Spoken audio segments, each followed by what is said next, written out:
batetik Errusiarekiko izan zuen jarrera, eta beste aldetik orain Israelekin eduki duen jarrera, eta da hausnartzeko modukoa nola Errusiarekin jende askok oso argi zeukan ezintzela parte hartu bertan, politika eta kirola lotuak zeudela, eta orain bapatean etorria Israel, eta politika eta kirola ez daude lotuak, ezin dira elkarrekin ulertu.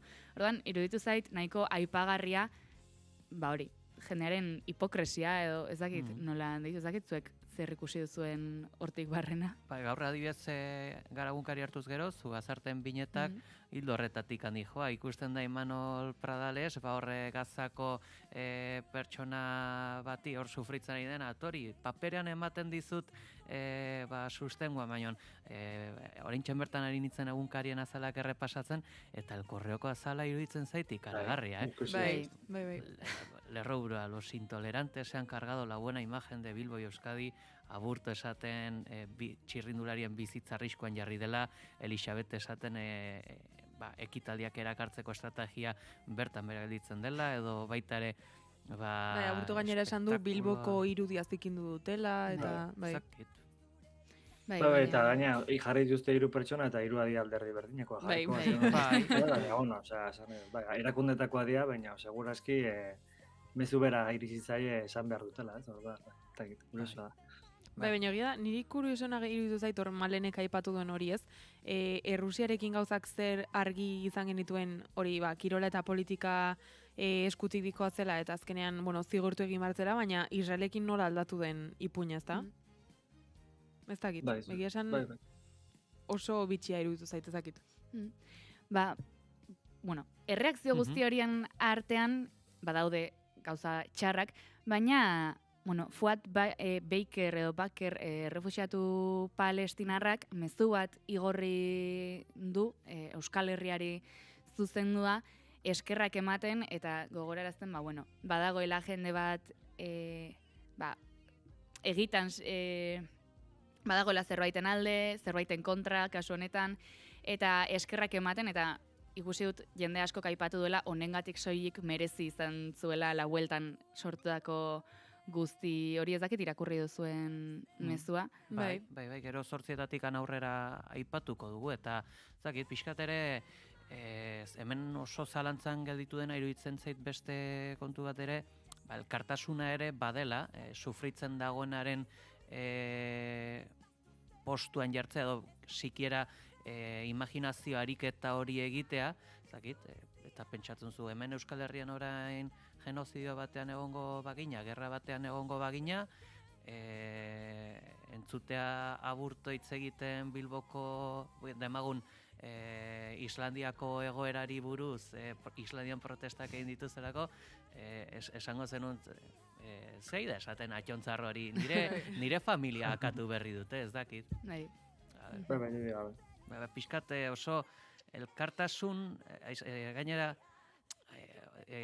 zentzu hipokrita batean egiten dituzte adierazpen hauek, ze hasten dira esaten, aldarrikapen justua, protesta ez daki zer, bla, bla, bla, baina, hau da, komunikaziorako estrategiarik politena. Dala, zuk demagun, norbait gorroto badin baduzu, aldiozu esan, ez dut esango putasemea zarenik. Ez dut esango putasemea zarenik, baino esan berri duzu. Orduan, iruditzen zait, alako kontu batean dabiltzala. Ez dut esango Israelena ongi dagoenik, ez dut esango zuzenki ez dut esango, baina zeharka horrelako... Ez dut esango hori da protesta gaizki dagoenik, baina ez zai gustatu. Baina irudia zikintzen duz, da? Ez du zentzurik. Bai. Eta historiarako, eta gure ondorengoek historia liburua hartzen dutenean, hemendikan 10-20 urtera, hau bera hor, paperean idatzia gongo da. Eta oso garrantzitsua da gaur egun zer nolako jarrera daukagun, hori ere oroimen egitea izatea izango da. Bai. Daukagu beste kontu bat ere, hor Pegi El Correo azala ikusten ari zen eta ikusi dut hor, Ciao Giorgio Armani, uste dut oinatzuk horretaz hitz egin behar diguzula. Esan de, gehiago proposa, ez? Justo, atentzu ditu El Correo, oi portadara ekartzea. Bai, gaurko azala elkorrena, bueno. Bai, bai, esan dut, beste 1000 gaiongo dira, eta ekarri dute Armanin historia ez da edo diru pixka mainuten, edo igual atzentiko beste zerra edo. Bueno, atzo hiltzela ez ikusi zuten. Bai, 81 urterekin, ez? Bai, 81 urterekin atxona, ez dut uste jubilatu egon zen, bueno, igual, bai, 13.000 milioi eurotako fortuna abendaka, 9.000 langile. Jubilateko aina dirua bazeukan. Bai, pentsatzen dut, auskalo zertan ibiliko zen atxona, leheno atxona ipateza, bai dela atxona, pegi. Bai. 81 urte arte hor, pentsatzen dut dirutza bat ikusi 40 urtekin, hasi zela bere marka propioa sortzen. Ostras, begira berandu. Bai, Amaia Areñagak idatzi du hortaz, eskaparatista, izan amaitzen beste marka batutzat, eta erabakizula 40 urtekin bere Volkswagen Eskarabako kotxea saltzia eta marka propioa osatzea, eta bueno, Valentziakin batea esatu dut atxon hau, hor moda arloan, ez? Bai. Izan dela goian ibili den bat, eta bueno, hortxe. Bai, kuriosoa, pixkat elkorreoko portadatik anasinez, nola posible tipo hau. Portada neotia, ez badakizu de, harrituaren abarritzen, horrelako edabi bat partetik aneotia. Baina hoxe, bai. Irudio baina argitzen da zergaiti da. Bai, guen jemen egontzela 2001an, no? Bai, klaro. Eko agarrekin, ez? Aber, xoz pixka bat irizten den, ez? Igual gu horten hasi berga, ez? Horlako gauzak, iri pixka irizten. Ez dakit zer estrategia komunikatiba daukate, baina, bueno, 7:54 dira, eta, bueno, Ikerrek gaur ere utzi digu zerbait grabatua. Aurretik aipatuko dugu, bueno, uste dut zetaki buruz hitz egingo digula, bakizu asteburu honetan mitoaroa 2 datorrela, ez dakit zer ekarriko digun mitoaroa 2 horrek, zuek hemengo norbait badijoa? Ni bai. Ni larun batean noa. Joan ginen aurreko mitoarora, eta... Beken egintzen ez da? Nafarroarenan egintzen mitoarora joan ginen, eta ikaragarri gozatu genuen.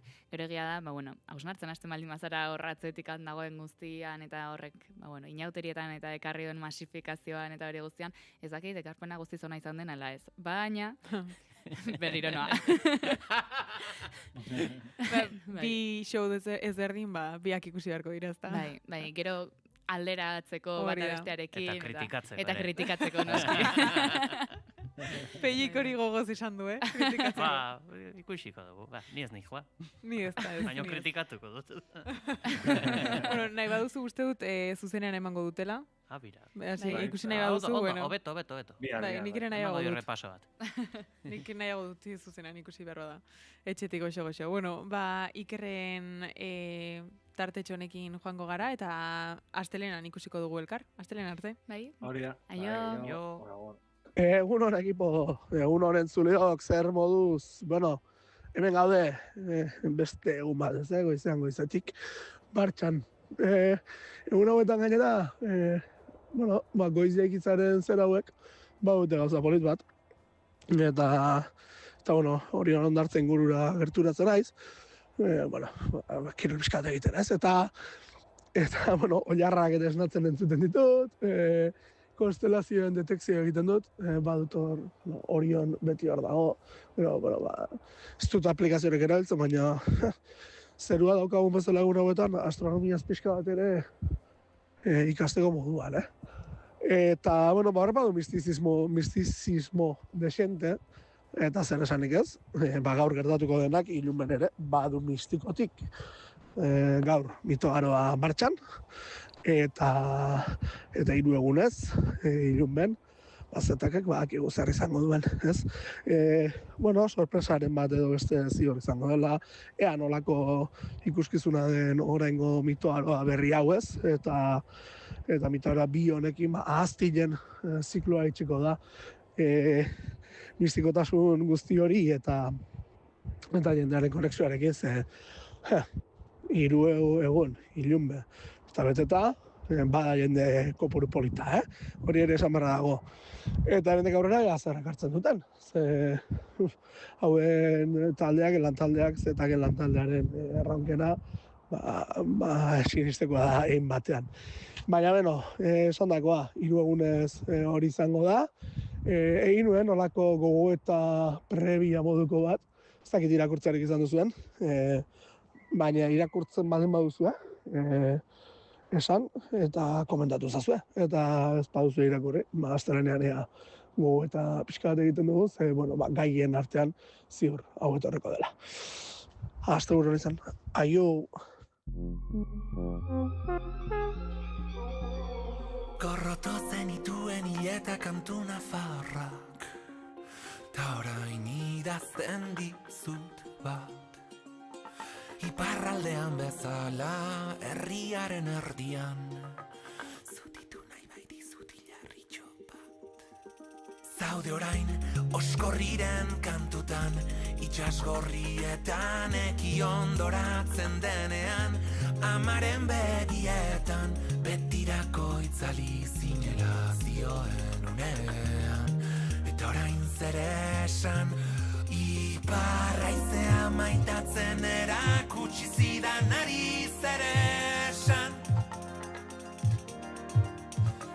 Ibar beltzen negu gordin hau epeldu zidanari nola esan.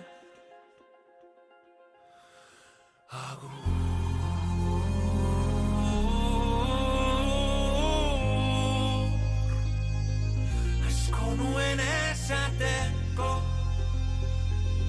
asko zuri emateko.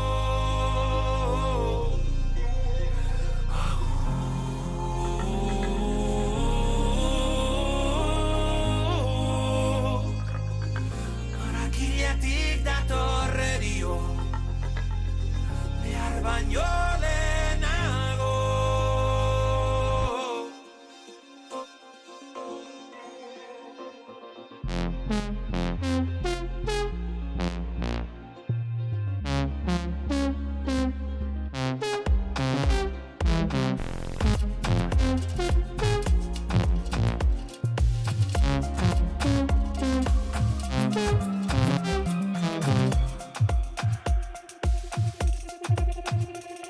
Enaraban kokatu da berriz gure leioan, ta nik zuzatut besotan.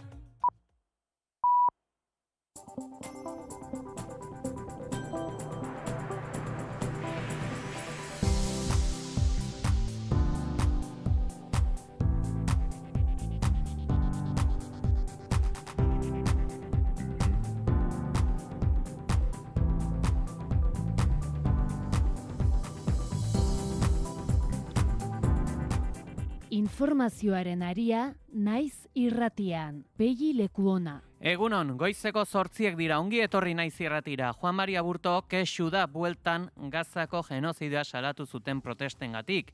Protesta zilegia eta gizalegaren aurkako jokabiden arteko banaketa burutu du eta hiriaren irudiari kalte egin diotela esan du. Me duele en el alma la imagen repetida en todos los medios de un Bilbao, o mejor, de un grupito que no nos representa en ningún sentido.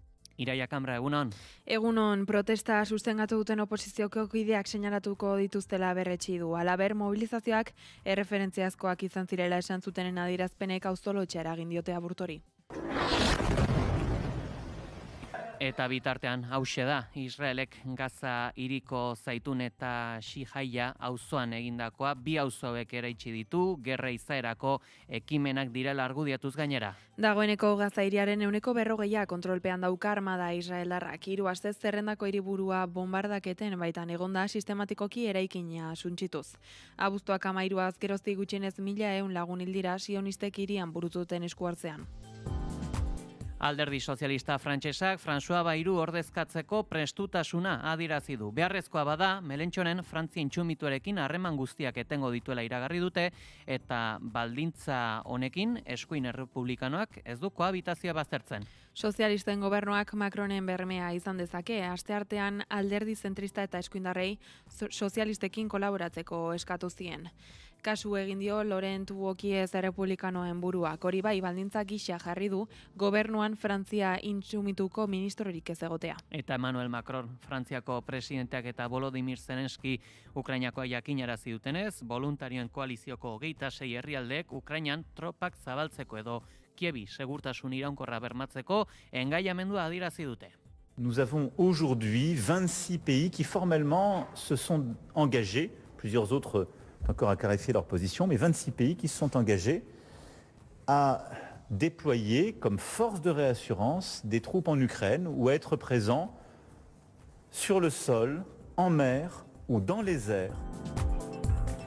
Gurean berriz, Donostiako mobilizazio nazionalean parte hartzeko deia egin du Ernaik. Gazte antolakundeak aurreko belaunaldiaren lekuko hartu eta Euskal Herria askatasunera eramateko gazteek bultza egiteko ordua dela aldarrikatu dute. Txikieta eta egi gazte independentisten fusilamendutik 50 urte pasata memoria ariketa bat egingo dutela, baina batez ere aurrera begira ari direla aipatu dute gazteek. Zarautzen bildu gara 100 gazte datorren igandean, iraiaren 14an Donostian egingo dugun mobilizaziora dei egiteko.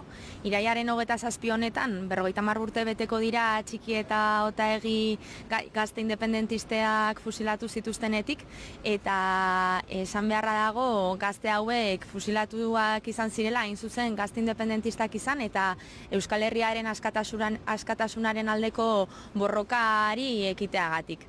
Egungo gazte belaunaldiak prest gaude borroka horren lekukoa hartu eta guk ere Euskal Herriaren askatasunaren alde bultza egiten jarraitzeko eta hori adierazteko iraiaren 14an Donostian bilduko gara. Beraz dei egiten diogu Euskal Gazteriari iraiaren 14an Donostiara bertaratzera. Eta gurean ere esango dugu Nafarroako eskola publikoek zein ikastolek, ostegun honetan zabaldu dituztela ateak, udaluze baten ostean datuak izpide euskara ikasiko duten ikasleen 30%, iazko datuekin gorakada txikia sopasatzen duen datua da.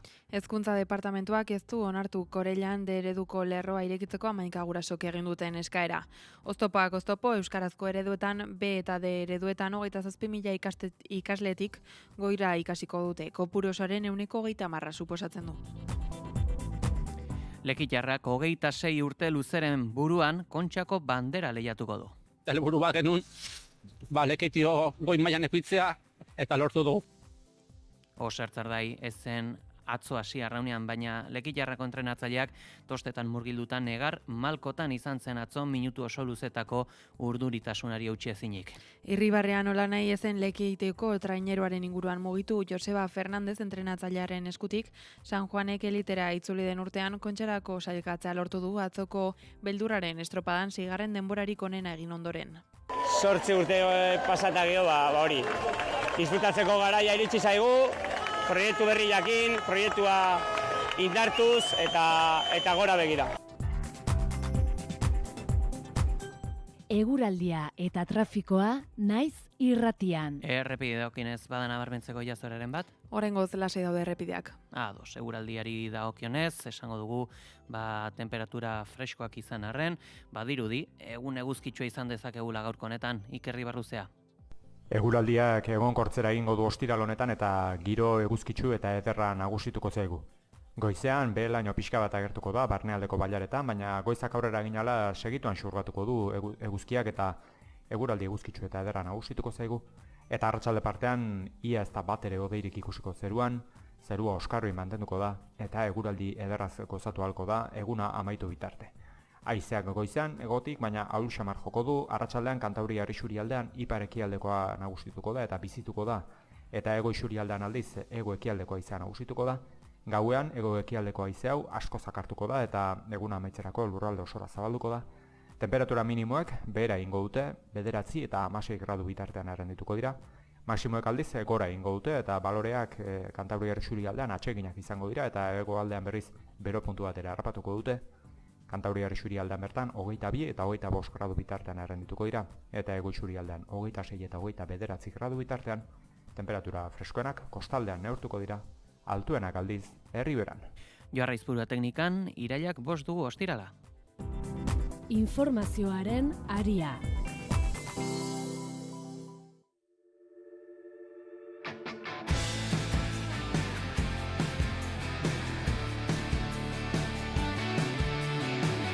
Israelek Gaza hiriko Zaitun eta Shihaia auzoak eraitsi ditu gerra izaerako ekimenak direla argudiatuz, beraien zein Hamasen borrokaldien ondorio direla berretsi dute. Dagoeneko Gaza hiriaren 40% kontrolpean dauka armada israeldarrak. 3 astez zerrendako hiriburua bombardaketen baitan egonda sistematikoki eraikinak suntsituz. Abuztuak 13 geroztik gutxienez 1.100 lagun hil dira sionistek hirian burutu duten esku hartzean. Gaur egun 1 milioi bat palestinar bizi dira Gaza hirian eta Israelek zerrendaren hegoaldera desplazatu nahi ditu. Hiriburutik harago Israelgo indarrek bestelako eremu ezberdinak erasotu dituzte. Nuizerateko errefuxiatuen zelaian kanpindenda bat erasotu zuten, familia bateko 7 kide akatu 7 eta 15 urteko 4 haur barne. 79 hildako gehiago egon dira ostegun honetako balantzearen arabera. Eta aipatuko dugu, hain zuzen, testu inguru honetan ere Juan Mari Aburto kexu dela, bueltan Gazako genozidioa salatu zuten protestengatik. Protesta zilegi eta gizalegearen aurkako jokabiden arteko banaketa gauzatu du, hiriaren irudiari kalte egin diotela ere berretsi du. Palestinarekiko elkartasuna adieraziarren, gizalegearen aurkako talde intolerante batek Bilboren irudiari kalte egin diola nabarmendu du. Me duele en el alma la imagen repetida en todos los medios de un Bilbao, o mejor, de un grupito que no nos representa en ningún sentido. Bilboko alkateak hiriak eskaini beharko lukeen irudia lehen etsi du. Atzo, Europan gutxienez Bilbo solidario eta gizatiar baten irudia emateko aukera izan genuen.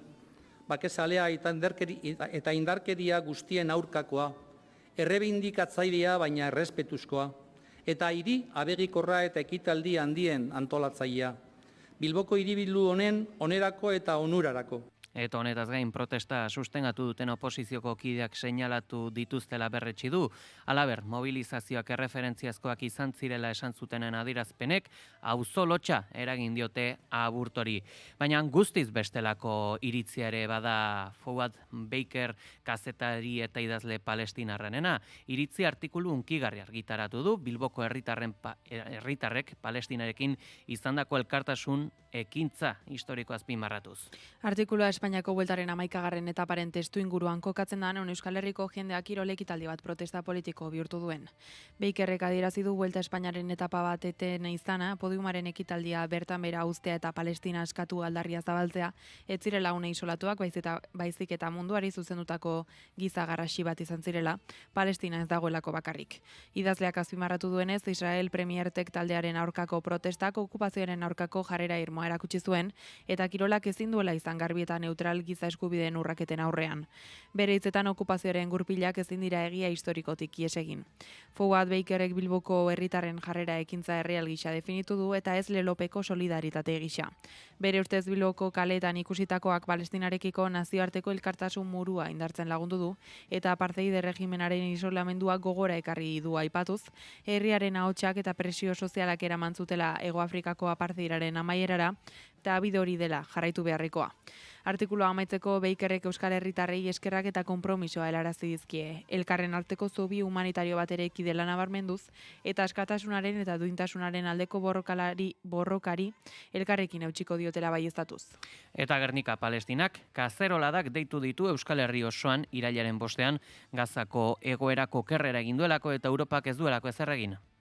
Arratsaldeko 7etan eginen dituzte Euskal Herriko 130 udaletxetako atarian. Informazioaren aria. Goizeko 8:10 Alderdi Sozialista Frantsesak François Bayrou ordezkatzeko prestutasuna adierazi du. Beharrezkoa bada, Melentxon Frantzia intsumituarekin harreman guztiak etengo dituztela iragarri dute, eta baldintza honekin eskuin errepublikanoak ez du kohabitazioa baztertzen. Frantziako lehen ministroaren errondan Alderdi Sozialistak prestutasuna adierazi du Bayrou aurkezturiko aurrekontua eztabaidatzeko. Horretarako bidelagun jo dituzte Ezker Komunista Alaberdiak, ez Frantzia intsumitua. Il y a une proposition sur la table, elle permet bien sûr d'offrir un autre regard sur l'avenir et je pense que ça mérite effectivement d'être discuté et donc tant mieux si Laurent Wauquiez dit qu'il ne censurerait pas ce gouvernement. Lehen ministroarekin bildu aurretik entzun berri dugun Olivier Faurek konfiantza mozioaren aurka bozkatuko dutela berretsi du. Baururen murrizketa planaren aurrean zorra murriztu eta aktibitatea sustatu behar dela berretsi dute eta ildo honetako proposamenetako bat da Zuckman zerga. 100 milioitik gorako ondarea dutenentzako 102 zerga. Un plan qui est parfaitement équilibré. À la fois, on réduit la dette, on cherche des recettes nouvelles et notamment dans la poche des plus riches. Sozialisten gobernu posible horrek Macronen bermea izan dezake. Asteartean alderdi zentrista eta eskuindarrei sozialistekin kolaboratzeko eskatu zien. Eta kasu egin dio, Laurent Wauquiez errepublikanoen buruak, hori bai, baldintza gisa jarri du gobernuan Frantzia intsumituko ministrorik ez egotea. Eta krisi testu inguru honetan, EHBk erantzukizunez jokatzeko eskatu du interes orokorraren alde. Peio Dufo diputatua konfiantza mozioaren kontra bozkatuko duela berretsi dute. Beiro gobernuko gidaritza hartu zuenetik gogora agertu da EHBk klase herrikoi eta ertaina kolpatu baititu. Alderdiaren ustez, babes sozialean eta zerbitzu publikoetan murrizketak egin izana onartezina da. Are gehiago dirua gerretarako eta armaretzako bideratzen bada. Dufok finantza lege proiektuaren sekuentzia osoan besteak beste osasuna euskara eta zerbitzu publikoak lehenetsiz lan egingo duela azaldu dute. Halaber, EHBk irailaren 10ean eta 18ean deituak diren mobilizazioak sostengatuko dituela nabarmendu dute. Informazioaren aria. Gure herriko politikagintzari dagokienez esango dugu, Donostiako mobilizazio nazionalean parte hartzeko deia egin duela Erneik, gazte antolakundeak aurreko belaunaldiaren lekuko hartu eta Euskal Herria askatasunera eramateko gazteek bultza egiteko ordua dela aldarrikatu du. Txiki eta Otaegi gazte independentisten fusilamendutik 50 urte pasata, memoria ariketa bat egingo dutela, baina batez ere aurrera begirari direla aipatu dute gazteek. Zarautzen bildu gara 100 gazte datorren igandean, irailaren 14an Donostian egingo dugun mobilizaziora dei egiteko. Irailaren 27 honetan, 50 urte beteko dira Txiki eta Otaegi gazte independentisteak fusilatu zituztenetik, eta esan beharra dago gazte hauek fusilatuak izan zirela, hain zuzen gazte independentistak izan, eta Euskal Herriaren askatasunaren aldeko borrokari ekiteagatik. Egungo gazte belaunaldiak prest gaude borroka horren lekukoa hartu eta guk ere Euskal Herriaren askatasunaren alde bultza egiten jarraitzeko eta hori adierazteko irailaren 14an Donostian bilduko gara. Beraz dei egiten diogu Euskal Gazteriari irailaren 14an Donostiara bertaratzera. Ernairen iritziz aurrera pauso bat emateko garaia da. Munduan zehar kausa nagusi delarik sistema kapitalistaren azken hamarkadetako ereduaren agortzea eta gertoki bortitzago baten hasiera iragarri dute. Zehaztu dutenez irailaren 14ko manifestazioa gerdiko ordu bat erdietan abiatuko dute Donostiako bulebarretik Kontxako estropaden bigarren asteburuko testuinguruan. Eta EH Bilduk bilkura izan du, alderdi aurrerakoien baitako bilkura testuinguru horretan, azkenak sumar eta komuns izan dira. EH Bildu Pedro Sánchezen investidura gehiengoa osatzen duten alderdiekin egiten ari diren bilera sortaren barruan kokatzen da hitzordua. Joan den astean RC, Mas Madrid eta Mesper Mallorca alderdiekin izandako bileraren ostean. Bileraren ostean EH Bilduko batean adierazi du Espainiako estatuan dagoen ezegonkortasun politikoaren irakurketa komuna egin dutela eta horren aurrean indar aurrerakoi eta eraldatzaileen artean elkarlanean aritzeko beharra nabarmendu dute. Informazioaren aria.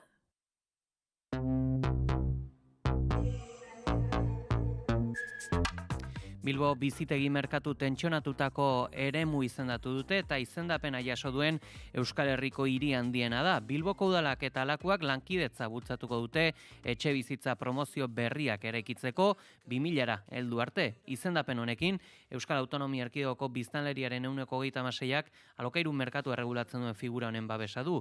Denis Itxaso etxe bizitza eta hiri agendako sailburuak izendapenaren zergatia azaldu du. Alokairuzko batazbesteko gastua familien errenta erabilgarriaren 30% baino gehiago delako. Eta 34 gainditzen du Begoña bezalako barrutietan, 33% Errekalden eta 32 Otxarkoagan edo Txurdinagan. Izendapenak lagunduko du prezioak eusten, etxe bizitza hutsak mobilizatzen eta parke publiko handitzen. Era berean, lehen aldiz alokairura ateratzen diren etxe bizitzak, azken posturtetan alokairuan egonez diren etxe bizitzak, erreferentziazko prezioen indizeen arabera arautuko direla argitatu du sailburuak. Etxe bizitzaren merkatua regulatzea oso garrantzitsua dela, gaur egun Europako estatu askok egiten duten gauza bat dalako, baduelako baita ere hainbat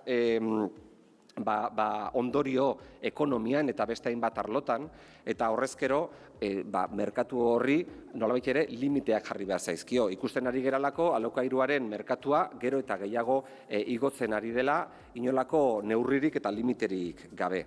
Juan Maria Burtok bere aldetik izendapena oso garrantzitsua dela azaldu du eta nabarmendu du gizarteko eragile aktibo guztiak etxe bizitzaren erronkaz jabetu behar dutela eta erronka horri aurre egiteko alinean parte hartu behar dutela. Da erakundeek eta gizarte eragileek elkarrekin lan egitea etxe bizitzaren erronkari aurre egiteko. Eta baita ere, Donostian berriz merkatura ateratzen den alokairuko gela bakoitzak 60 lagun interesdun ekartzen ditu. Espainiako estatuko batez bestekoa baino 3 aldiz gehiago dau, idealista higiezin atariaren txosten baten arabera, Bilbok eta Gasteizek ere nabarmen gainditzen dute bataz bestekoa. Iruña azpitik gelditzen da. Donostia izan zen apirila eta ekaina bitartean interes gehiena erakarri zuen bigarren hiria, Palmaren atzetik bakarrik batez beste 75 kontaktu izan baitzituen alokairuan jarritako gela bakoitzeko. Ondoren Tarragona 46rekin eta Gasteiz 39rekin.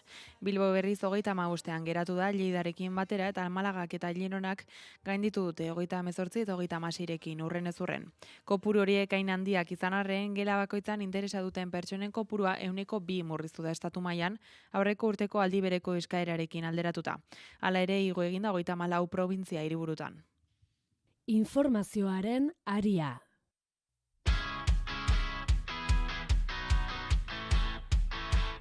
Gipuzkoako Aldundiko zaintzailei euskararen ezagutza eskatzea baztertu du Euskal Autonomia Erkidegoko Auzitegi Nagusiak. Euskalgintzaren Kontseiluak oldarraldiaren markoan kokatu du azken sententzia hau eta LAB zein ELA sindikatuek deituriko elkarretaratzeekin bat egingo du. Euskalgintzaren Kontseiluaren iritziz Euskaldunon herritarren borondatearen eta eskubideen kontra doan oldarraldiaren beste esku hartze baten aurrean gaude. Izan ere, ebazpen hauen bidez, botere judiziala hizkuntza eskubideak mespretxatzeaz gain, hizkuntza politika baldintzatzeko eskumena bere garatzen ari dela salatu dute. Kontseiluak ondorioztatu du euskara gaztelaniaren azpitik mantentzen dela euskal herritarrak bigarren mailako herritar gisa betikotuz. Eta Nafarroan, esango dugu, eskola dagoeneko hasia dela eta hain zuzen, udaluze baten ostean jakinarazi dute euskara ikasiko duten ikasleen 30%, iazko datuekin gorakada txikia suposatzen duen datua dela. Hezkuntza departamentuak ez du onartu Korellan de ereduko lerroa irekitzeko 11 gurasok egin duten eskaera. Oztopoak oztopo euskarazko ereduetan, B eta D ereduetan, 27.000 ikasletik goira ikasiko dute, kopuru osoaren 30% suposatzen du. 3 urteko ikasleak mintzagai euskaraz ikasiko dutenak ere 30% izango dira, konkretuki 1.204 haur. Gaztelanezko ereduen alde egiten dutenak aldiz 3.350 dira. Goizeko 8:20 nazioarteari dagokienez Emmanuel Macron, Frantziako presidenteak eta Volodymyr Zelenski Ukrainakoak jakinarazi dute, voluntarien koalizioko 26 herrialdek Ukrainan tropak zabaltzeko ala Kievi segurtasun iraunkorra bermatzeko engainamendua. Macronek azaldu du herrialde multzonen helburu ez dela Errusiarekin gerran hastea, baizik eta bakea ezartzea. Herrialde bakoitzak laguntza modu batean ala bestean eskainiko du gauza handirik zehaztu gabe. Nous avons aujourd'hui 26 pays qui formellement se sont engagés, plusieurs autres encore à clarifier leur position, mais 26 pays qui se sont engagés à déployer comme force de réassurance des troupes en Ukraine ou à être présents sur le sol, en mer ou dans les airs. Zelenskik berriz akordio hori ospatu du, etorkizuneko segurtasun berme batzuetarako martxan dauden negoziaketen barruko lehen gauza zehatza baita. Vladimir Putin Errusiako presidentearekin bilera bat egiteko aukerari buruz, Zelenskik esan du, hitzordua beharrezkoa dela, edozein formatutan izan da ere, baina Kiebek ez du Moskura joateko aukerarik ikusten. Eta berriz, Alemanian, inkestak albiste. Hauen arabera, AfD alderdi ultraeskuindarrak gorakada nabarmena izango dezake Renanian, alderdi neofaxistak 14% babesa lortuko mendu, 9 puntu gehiago aurreko bozekin alderatuta. Gobernuan dauden CDU eta SPDek galera aurreikusiak dituzte eta hautesleen konfiantza galtzen ari dira Merz kantzilerraren promesak bete jarraitzen dutelako. Horren ondorioz herritarren 29% baino ez du positibotzat jotzenaren kudeaketa. AFEDeren azkundea ez da soilik landa eremuetan gertatzen. Run Araneko hiri historikoetan ere eragina izaten hasi da eta jatorri migratzaileko zenbait herritar ere erakartzen hasi da. Errefuxiatuen ematen zaizkien laguntza aurkako diskurtsoengatik. AFEDeren gorakada eta CDUren barne gatazkak direla medio irailaren 14ko emaitzek Alemaniako norabide politikoan eragina izan dezakete.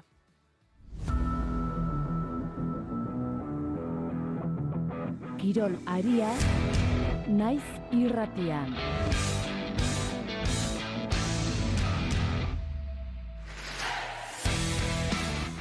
Lekitarrak 26 urteren ostean Kontxako bandera lehiatuko du, urren ez urren Urdaibai, Orio, Zierbena, Hondarribia, Getari eta 8 urteko gabeziaren ostean, Arraunaren Olinpiar jokoetan, lekua egitea lortu den San Juanekin batera, lehia bizia aurreikusten da estropaden lehen jardunaldian, hilak 7an, Malen Frantsesen, egunon. Egunon Peiet, egunon entzule, Osetz Aldai, etzen atzo hasi Arraunean, baina Lekitarrako entrenatzailea tostetan murgilduta, Negar Malkotan izan zen atzo, minutu oso luzeetako orduritasunari eutsi ezinik. Helburu bat genuen, Lekitio goi mailan ekoitzea eta lortu dugu. 21. mendean aurrenekoz sortu zuen atzokoan isuntzak Kontxako banderaren lehiarako sailkatzea. 1900 eta 89an izan ziren Lekeitioko arraunlariak Kontxan, Iñaki Goikoetxea txopan patroizela orduan ere, eta 26 urtean sartzeko muga horretan geratu izan dira. Hondik batzuk, tribulazio erdi edo jaio barik ongozan. Hanon ginen hanbe baina, astuta daukagu. Izteitxa orduntxe baina porzgezo ez da bene moten honek. Irribarrea nola nahi etzen Lekeitioko traineroaren ingurura mugitu. Joseba Fernandez entrenatzailearen eskutik San Juanek elitera itzuli den urtean Kontxarako sailkatzea lortu du atzoko beldurraren estropadan 6. denborarik onena egin ondoren. 8 urte pasata gero, hori. Disfrutatzeko garaia iritsi zaigu, proiektu berri jakin, proiektua indartuz eta gora begira. Normalean etzaia inbeste jaramon egiten 6. eta 7. denborarik onenei, baina Kontxako sailkatze estropadan hauek izan ohi dira pozik handiena hartzen dutenak. Dena dela, Kontxako igandeetara begira, Urdaibai Korio gainditu du, Zierbena sailkatu zen 3, ostean sailkatu dira Hondarribia eta Getaria urren ez urren. Eta Osasunak 9. Euskal Herria txapela bereganatu du Barakaldoko La SSR futbol zelaian jokatutako finalean. Talde nafarrak hutseta bat irabazi dio Atletiki Asier Osanbelak partida bukatzeko 10 minutu falta zirenean sartutako golari esker. Finala aukera ugarikoa izan zen bi taldeentzat eta entrenatzaileek taldeko jokalari gutxi erabilitakoak eta arrobiko gazteak zelairatzeko baliatu zuten. Lehen zatian joko bizi eta aukera garbiak ikusi ziren. Lehen abagune nabarmenak Osasunaren aldekoak izan ziren, Ruben Garziaren falta jaurtiketa eta Osanbelaren burukada, baina Alex Padilla atezain gazteak bikain erantzun zuen. Atletiken aldetik Niko Serranok izan zituen aukerarik garbienak 30. minututik aurrera, bi aukera garbi izan zituen. Lehenengoan Aitor Fernandezen aurka jo zuen eta bigarrenean areaz kanpotik egindako jaurtiketa ikusgarri batek langan jo zuen. Bigarren zatian aldaketek ez zuten partidaren erritmoa moteldu, Osasunak eta Atletikek arrisku handiko jokaldiak sortu zituzten besteak beste Iker Benitoren jaurtiketa bat eta Unai Gomezen burukada bat, baina neurketa azken txanpan erabaki zen. Eta Juan Ayuso Kataluniarrak bere bigarren etapa garaipena lortu du aurtengo Espainiako bueltan, Laredotik Los Corrales de Buelnaraino ibilbidea irabazita, UAE Emirates taldeko txirrindulariak Javier Romo menderatu du esprinean, eta etapa amaierara bakarrik heldu dira biak iesaldian aurre hartu ostean. Sailkapen nagusian Jonas Vingegaardet lidergoari eusten dio. 144,9 kilometroko etapa izan da gaurkoa eta hasieratik iesaldi handia sortu da, 52 txirrindularik osatu dute taldea, tartean Mikel Landa eta Markel Beloki ere bai. Baina eguneko azken mendatean Collada de Brennesen Juan Ayuso eta Javier Romo izan dira erritmoa gogortu dutenak eta gainerako iheslariei aurre hartu diete. Bi txirrindulariak elkarrekin iritsi dira helmugara, baina Ayusok esprintean ez da aukerarik eman eta horrela bere bigarren garaipena sinatu du aurtengo buelta honetan. Hirugarren postua Brieuc Roland frantziarrarentzat izan da 13 segundora. Favoritoen taldea berriz lasaitasun osoz iritsi da helmugara 6 minutu baino gehiagora. Sailkapen nagusia ez da aldatu, Jonas Vingegaard da oraindik maillot gorria daramana, atzetik ditu Joao Almeida 50 segundura eta Tom Pidcock 56 segundura. Ostiral honetan Cabezón de la Sal eta Angliru mitikoaren arteko 202,7 kilometroko etapa jokatuko da, txirrindulariek mendate garrantzitsuak gainditu beharko dituzte eta litekena da sailkapen nagusian aldaketa nabarmenak gertatzea. Eta eskubaloi kontuak ere aipagai, Bidasoak Europarekin dauka hitzordua larunbat honetan. Joaneko 9 puntuko aldea lortuta egingo dio aurre Irungo taldeak Bragaren aurkako itzulikoari Europa Ligan. Julen Aginagalde, kirol zuzendariak garbi dauka irabaztera kantxaratu beharko direla aurrera egiteko. Horrelako eliminatoriat pasatzeko, bi partidotan partido borobiak egin behar direla, eta endabixikoan diferentzi polita hartu genuen, baina argi dago irabaztera junberko garela, hori da endabixiko pausua eliminatorian aurrera egiteko, eta nik uste dute gure mentalidadea hortik handi joala, nik uste dut talde hono lan egiten nahi dela aste guztian zehar, eta hortatik irabaztera jungo gara, eta gero ikusiko partidua nondik eramaten gaituen. Alex Mozasek ere hitz egin du jakitun bideratu txamar dutela kanporaketa, baina aurrekariarekiko errespetu osoz. El objetivo es volver a ganarles, hacer un partido serio como el que hicimos aquí el otro día y no pensar en qué renta de goles llevamos. Creo que Braga allí en su campo es un equipo peligroso que te puede jugar además cosas que no han hecho aquí. Creo que aquí no sacaron todo lo que tienen todavía y creo que ellos... El partido de allí es el que tenían un poco marcado más en rojo, ¿no? Entonces nosotros vamos allí con mucho respeto, obviamente no sin ser políticamente correctos. Sabemos que la eliminatoria la llevamos a nuestro favor, pero es peligrosa la pista. Los equipos grandes de Portugal, Sporting, Oporto, Benfica suelen sufrir allí y al final nos da respeto. Le tenemos respeto a todo el mundo, pero a Braga en su campo, un campo raro, más aún. Guzti hauekin gaditzen gara, eskerrik asko Malen. Mila esker zuei, ongi izan.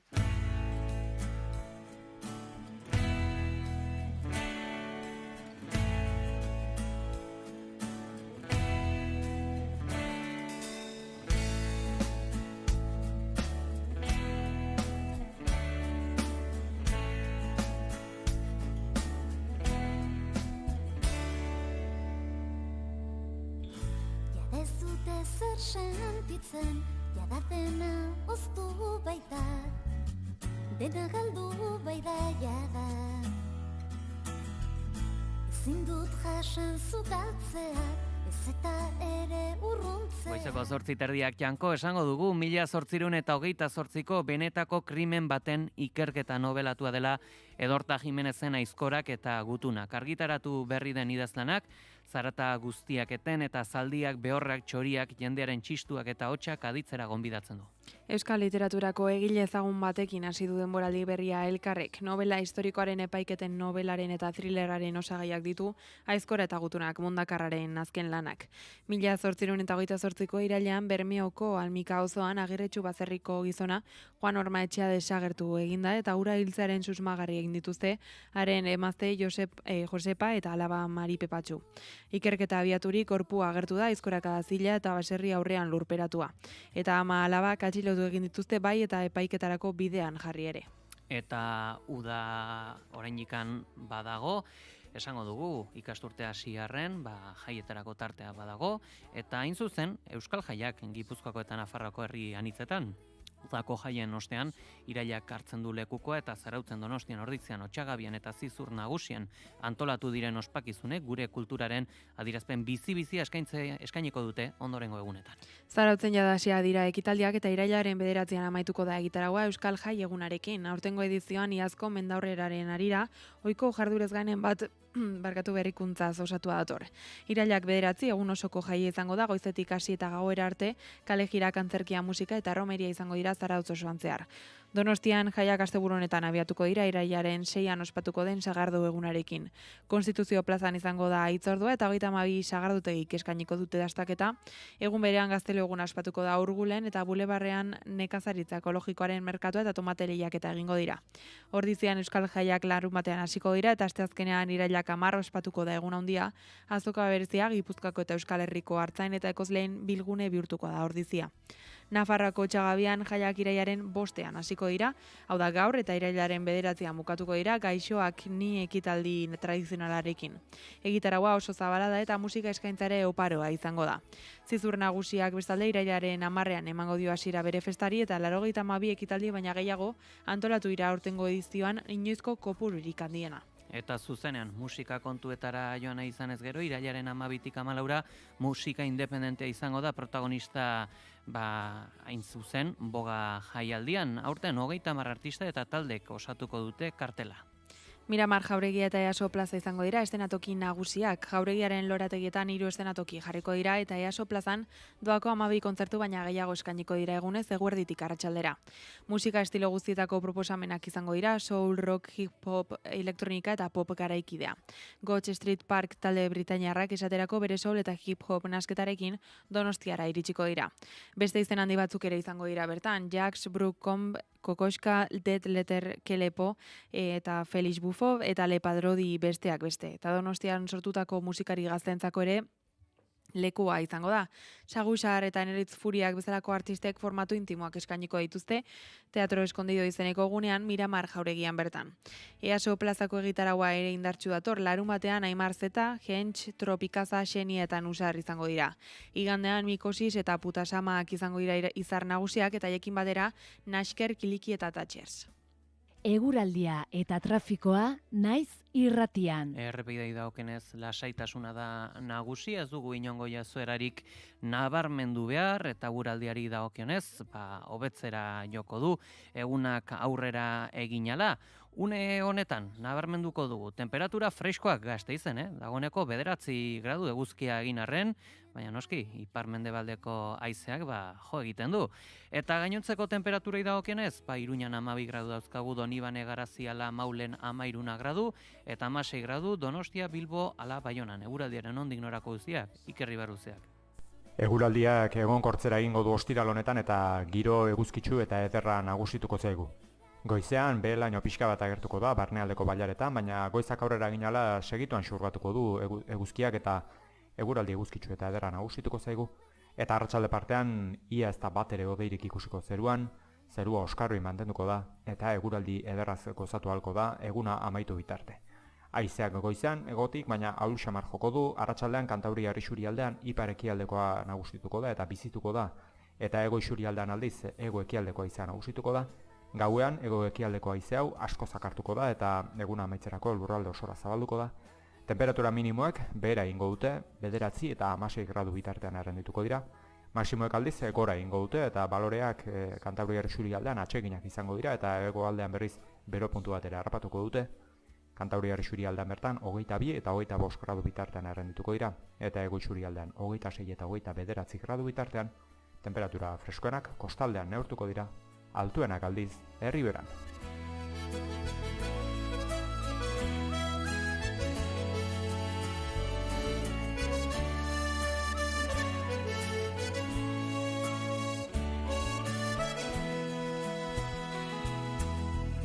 Ez du itzulerarik izan, itzulerarik gabeko joana izan baita.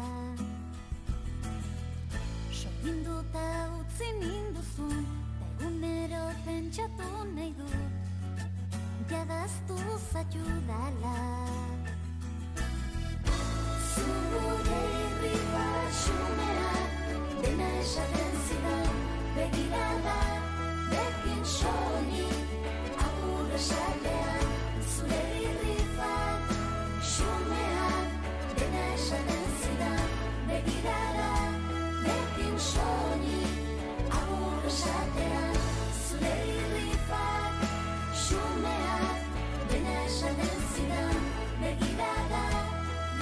soilik agur esatea, zure irrifak xumeak dena esaten zidan, begirada nekin soilik agur esatea, zure irrifak xumeak dena esaten zidan, begirada nekin soilik agur esatea, zure irrifak xumeak dena esaten zidan, begirada nekin soilik agur esatea, zure irrifak xumeak dena esaten zidan, begirada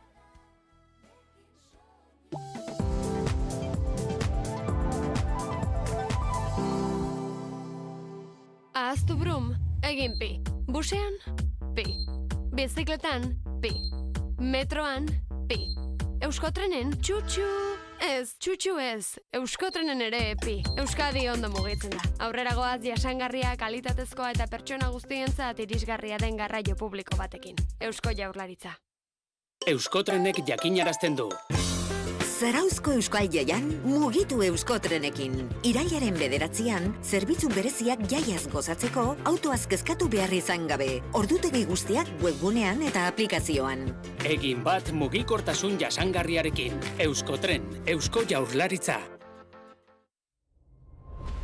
Ikus dezagun, zer gertatzen den, baina momentuz lehia bizia urdei bai eta horio. 200 metroren faltan 12 segundu ateratzen da biltzalako Dolose aldea 2. tokian, Donostiarra 3. tokian. Eta... Bandeko igandeko demora egu du, Bai, segundutxo bat hobeago agian. 0-4-77 Bermeok, poza guztiena Gorkaren berri. Horrez dago asko esateko.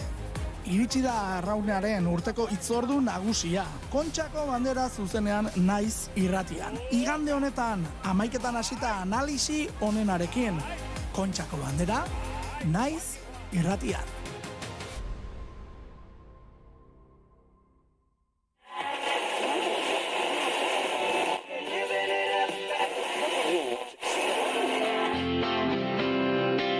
Larun bat eta igande goizetan, gure musikaren garaia da.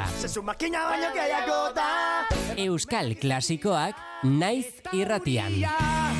Kondenatuz, plazara makurtzen naiz. Sara Iriarteren konpainian goizeko 6etan hasi. Eta 2 orduz, Euskal klasikorik onenak.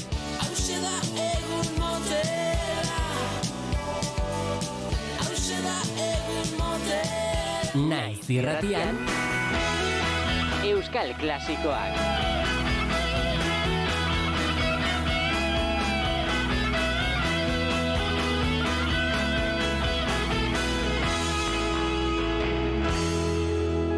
Euskal klasikoak.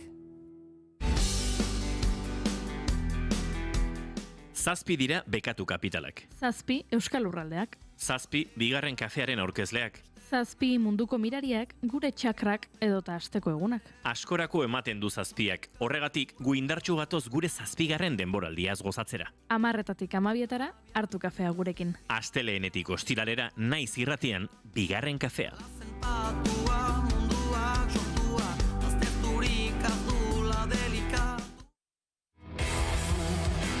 Otea Lili irratsaioak infrentzuaren 2 alde ditu. Zorrotza da otea eta Lilia leuna. Pentsamenduaren alderik muturrekoenetara joan nahi dugu. Zega zorrotza pentsamenduaren hausnarketak azalera ekartzeko. Otea Lili saioan, Ritxi Aizpuruk musikariak gonbidatuko ditu astero. Musikaren eta bizitzaren argi ilunetaz hitz egiteko. Ostegunero, arratsaldeko 7:00, Otea Lili, naiz irratian.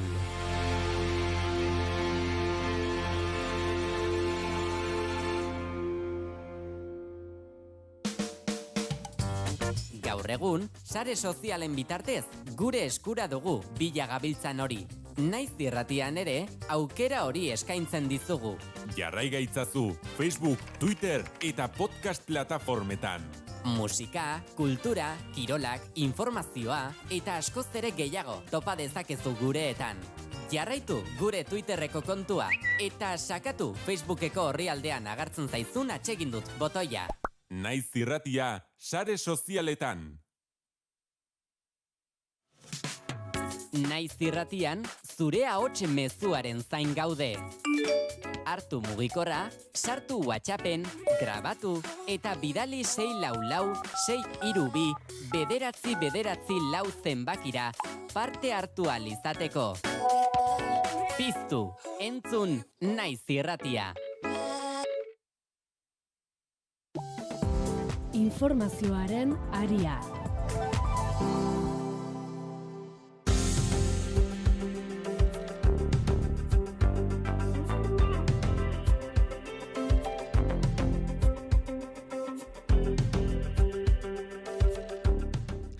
Goizeko 9:00 gutxi pasata, Donostiako mobilizazio nazionalean parte hartzeko deia egin du Ernaik, gazte antelakundeak aurreko belaunaldiaren lekuko hartu eta Euskal Herria eskatasunera eramateko gazteek bultza egiteko ordua dela aldarrikatuko du. Txiki eta Otaegi gazte independentisten fusilamendutik 50 urte pasata, memoria ariketa bat egingo dutela, baina batez ere aurrera begirari direla aipatu dute gazteek. Ernairen iritziz aurrera pauso bat emateko garaia da munduan zehar, kaosa nagusi delarik sistema kapitalistaren azken hamarkadetako ereduaren areagotzea, agortzea eta gertoki bortitzako baten hasiera iragarri dute. Zehaztu dutenez, irailaren 14ko manifestazioa eguerdiko 1:30 abiatuko dute, Donostiako bulebarretik Kontxako estropadaren bigarren asteburuko testuinguruan. Mobilizazio honetaz gehiago jakin nahi dugu. Goiz honetan horretarako gurean da Amaiur Egurrola Ernai Gazte Antolakundeko eleduna, egunon. Kaixo, egunon. Txiki eta Otaegiren lekukoa hartuko duzela, iragarri duzue, baina uda honetan ere zalaparta iturri izan dira, nola ikusi duzue gertaturikoa? Bai, udan zehar ikusi dugu adierazpen desberdinak egon direla, edo Txiki eta Otaegiren inguruan sortu dela dinamika bat, hain zuzen 50 urte betetzen direlako irailaren 27 honetan erregimen frankistak hauek fusilatu zituztenetik, eta horren baitan Euskal Herrian sortu da giro bat, eta nolabait memoria ariketa kolektibo hau egiten ari gara eremu desberdinetatik.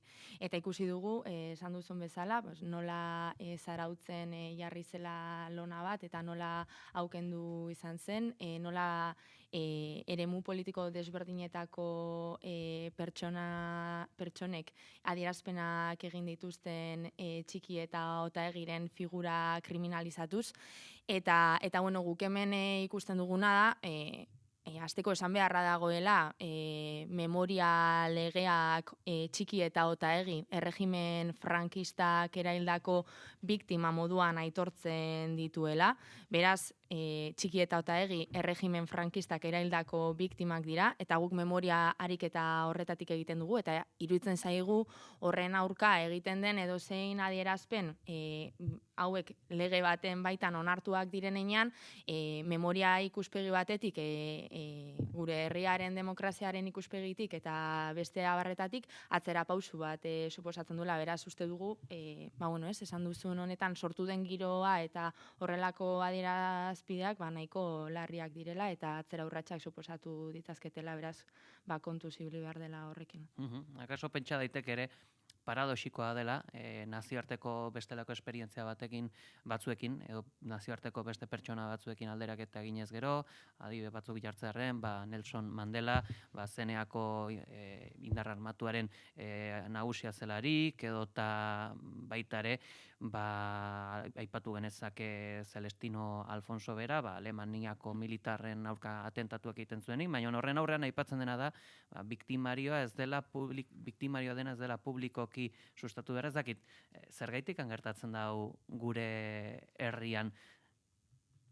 Bai, ez dakit hori agian kriminalizazio saiakera horiek egiten dituztenei galdetu beharko genieke ez, eta zergatik duten hainbeste intentzio pertsona hauen eta beste hainbaten kriminalizazioa, baina lehen esan dudan horretan ez, berresten garela pixka bat, eta dela pertsona hauek memoria lege batek biktima izaera batekin aitortzen dituela, memoria lege honetan besteak beste PSE eta JAJak ere aurrera eramandakoa da, eta eta beraz, horretan berresten garela, eta beraiei agian galdetu beharko genieke zergatik daukaten horrelako intentziorik.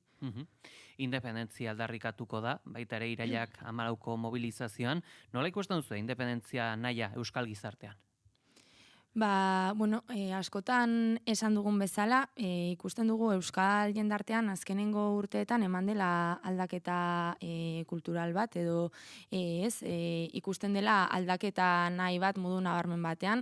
Esan izan dugu euskal gazteriaren artean ere aldaketa nahi hori beharrezkoa ikusten dela, eta Euskal Herriko gazteekin hitz egin ezkero ikusten dela herria beste nonbaitetik eraiki daitekeela, badagoela gaitasuna eta nahia ere badagoela, eta hori gaur egun iruditzen zaigu independentziaren bide horretatik kanalizatu daitekeela. Hasieran esaten zen bezala, egun bagaudelako bide gurutze historiko batean, mundu mailara begiratzen baldin badugu krisia, oldarraldia, gerrak nagusitzen direlako, eta Euskal Herritik esan dudan bezala bestelako baldintza batzuk eraiki ditugunean ikusten dugulako bestelako herri bat, bestelako balio batzuekin, balio aurrerakoi batzuekin eraikitzeko aukera dugula, eta nahi hori gainera ikusten dut bestelako izan independentziaren aldarrean bertan, baina bestelako eremu batzuetan ere ez, eta atzo bertan esaten genuen, baina la bueltakoa duela 2 egun Bilbon gertatutakoa uste dut horren adierazle nagusia dela, ez? Euskal Herrian herri borrokalari bat garela, herri zapalduekin elkartasuna adierazten duen herria garela, eta zentzu horretan baditugula egiteko beste modu batzuk, eta beraz izan Bilbon la bueltan gertatutakoa, edota izan bestelako herri baten eraikuntzarako independentzia tresna gisa ikusten dugu guk, gure herria, gure neurrira eraiki ahal izateko, eta uste dugu gazteriak ere horrela nabaritzen duela, eta joan den urtean, irailaren 8an ikusi zen, Donostian bertan ere egin genuen mobilizazioan, joan den ikasturte guztian ikusi zen, baina baita ere uda honetan, herrietan egin diren ekimenetan, jai herrikoietan elkartu diren gazteetan, eta beste hainbat tokitan. Beraz, uste dugu nahi hori badagoela, eta irailaren 14 honetan ere ikusiko dugu nolako bultzada edo jasotzen duen, baina gu prest gaude horretarako. Eta nahi hori bideratzeko prozesua nolakoa da, zer egin behar da?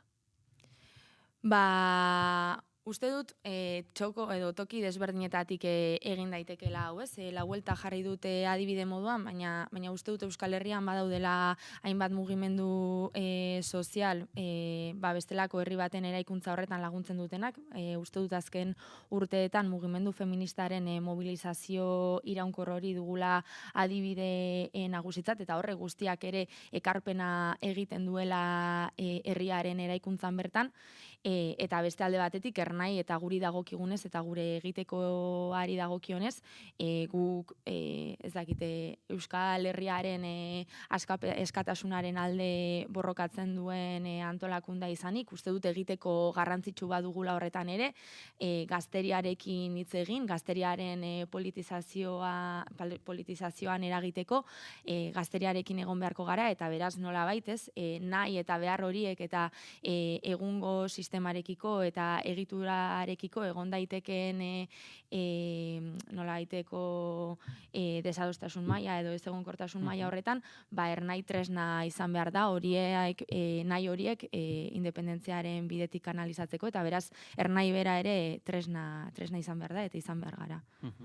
Sistema horretan, hautetxiak, ordezkaritza duten alderdi politiko abertzale edo subiranistak, nola ikusten dituzu? Alderdi hauek akuilatu behar dira akaso?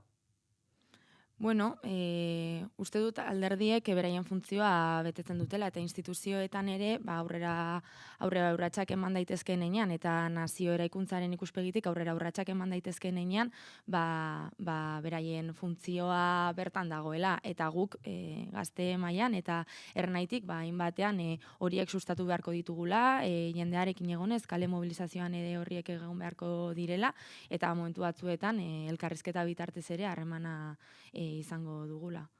Propioki Gasteizko Legebiltzarren ere Euskal Autonomia Erkidegorako estatusa ere eztabaidatzen ari dira. Pixkat ez ezagutza ere nagusi ere bada esparru honetan, Erneik ekarpenik egingo dio eztabaida honi? Estatusaren eztabaidak kalea zapaltzerakoan edo euskal jendartean honen inguruan hitz egiten denean, Ernaik euskal jendarteak hitz egiten duen horretaz hitz egin beharko du, eta beraz gazteriari ere horren inguruan hitz egin beharko dio, baina lehen esaten nuenetik, esaten dugunean nazio eraikuntzarako eremuak anitzak izan daitezkela, eta instituzioetan ere horretarako aukerak edo egon daitezkela, uste dut estatusaren adibidea horretarako adibide ona dela, eta beraz urrats horietan ere egon beharko garela. Zarautzeko atzoko agerraldian ere esan zen, sistema kapitalistaren azken hamarkadetako ereduaren agerpena eta agertoki bortitzago baten hasieran gaudela, honen aurrean zer egin behar da? Honen aurrean, askotan esaten duguna, gurean badugu egiteko beste modu bat. Esan beharra dago baita ere, gure herriaren erabakitzeko eskubidean, gure hizkuntzaren eskubideetan, gure ikurren zabalpenean, badaudela muga batzuk, eta kasu honetan Frantziar eta Espainiar estatuek krisialdi egoera edo testuinguru global honetan gure herria eraiki ahal izateko tresna horiek lapurtzen dizkigutela, baina hori horrela izan da ere gu berresten gara, Euskal Herrian badela egiteko beste modu bat, badaudela horretarako adibideak eta beraz horretan tematu behar garela. Esan, pixkate, aipatuta zeinuak edota bizi dugun egoera Espainiar estatuarekin edo estatu frantsesarekin, zakit, burura etorri zedan lehenengoa izan da zaila dela Euskalduna izatea, edo Euskal Herritarra izatea? Ez dakit zaila den edo ez den zaila, baina horrela egokitu zaigu eta uste dut Euskal Herrian badagoela nahi hori ere eta sentimendu hori badagoela, beraz horri bide eman behar zaiola. Bultzada berri bat ere aldarrikatu duzue, gizartea horren bueltan, bultzada horretan parte hartzera, zer nolako egitatek edo jazoerek pizten diote txipa, eta ekinaldira igarotzen da. Nolako gauzak dira motivazioa sortzen dutenak?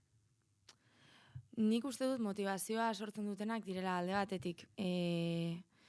Jendearekin egitea, mobilizazio soziala ez dakite kalean giroan nabaritzen den hori, eta beste alde batetik garaipenak edo ikusteak ez, edo zure aurrera ematen duzun borroka horrek nolabait fruituak ematen dituela ikusteak.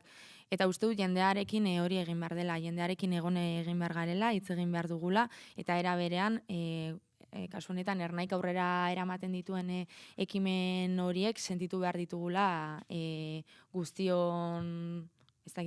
guztiontzako irabaziak ematen dituenak, eta beraz Donostiako mobilizazioak ere horrela egitea espero dugu.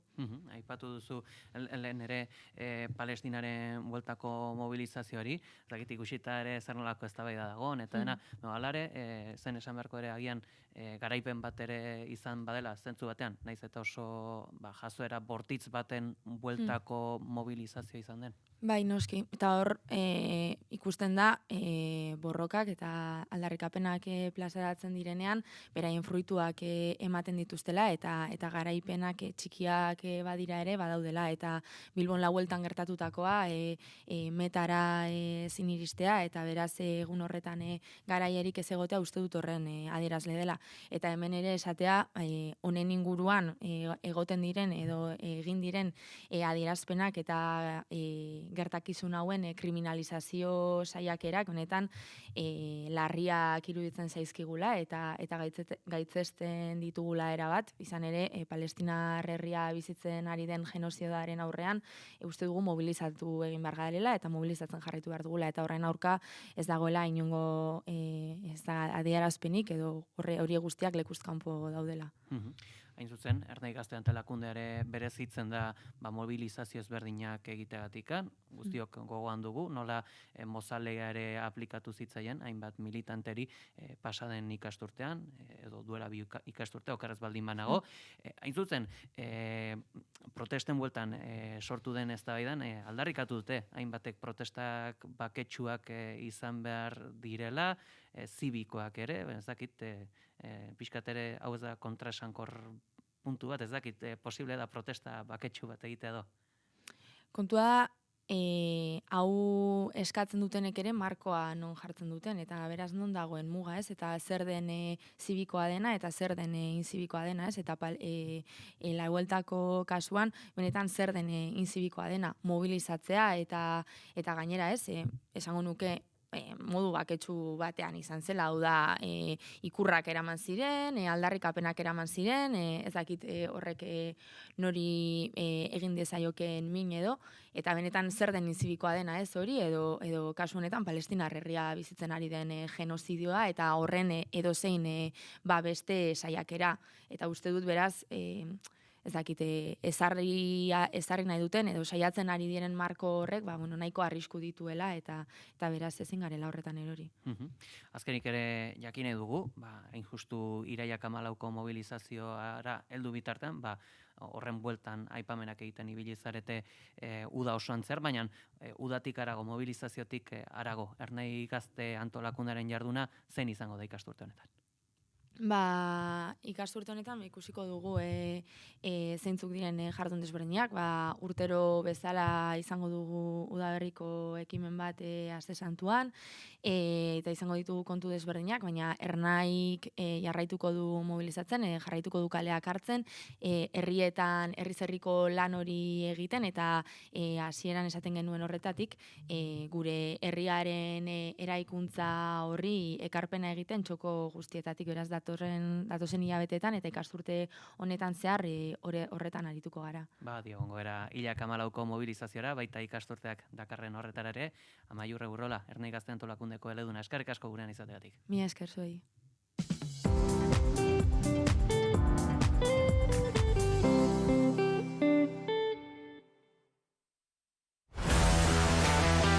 Kirolak poza ekarri ohi du maiz. Baina gaztitik ere badu. Kirolarian denak hartzen ditugu egunero. Astelenetik ostiralera, arratsaldeko 3:00 aurrera, Jon Garateren eskutik, Kirolaria. Naiz irratia.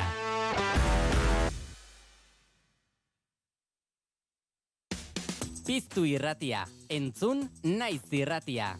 Bilbo aldea, 92.2. Gasteiz eta Arabako Lautada, 91.5. Donosti aldea, 93.8. Gernika, 96.7. Leitza, 95.1. Bortziriak, 103.1. Urola, 91.8. Goierri, 102.2. Legazpi, 94.6. Piztu eta entzun Naiz irratia. Naiz irratian, zure ahots mezuaren zain gaude. Hartu mugikorra, sartu WhatsAppen, grabatu eta bidali 644-632-999 zenbakira parte hartu ahal izateko. Piztu, entzun Naiz irratia. Naiz irratia.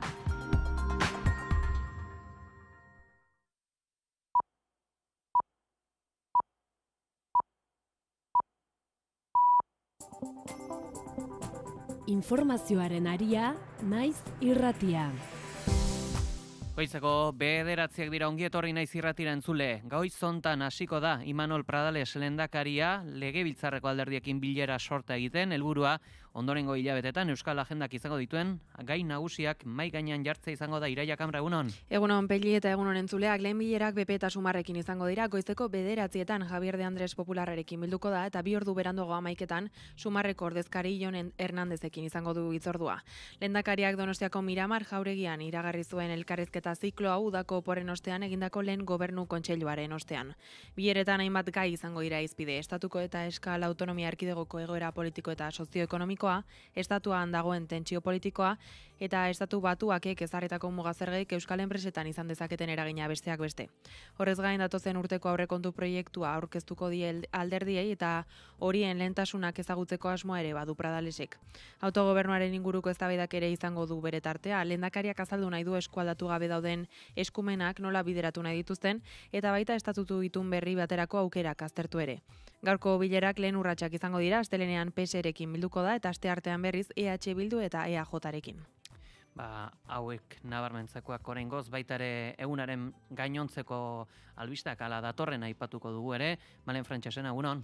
Egunon Pegi eta egunon entzule, Iraiak ongi azaldu duen moduan, alde batetik, PP eta Sumarrekin elkartzekoa da gaur Imanol Pradales lehendakaria, eta berak eman dizkigu zehaztapenak, beraz, horrez gain, Hondarribiko alkateak adierazpenak emango ditu alarde baztertzaileak, alkatearen dekretuaren aurka aurkeztutako errekurtsoaren ebazpenari buruz, beraz, ea zer den kontatzen duena.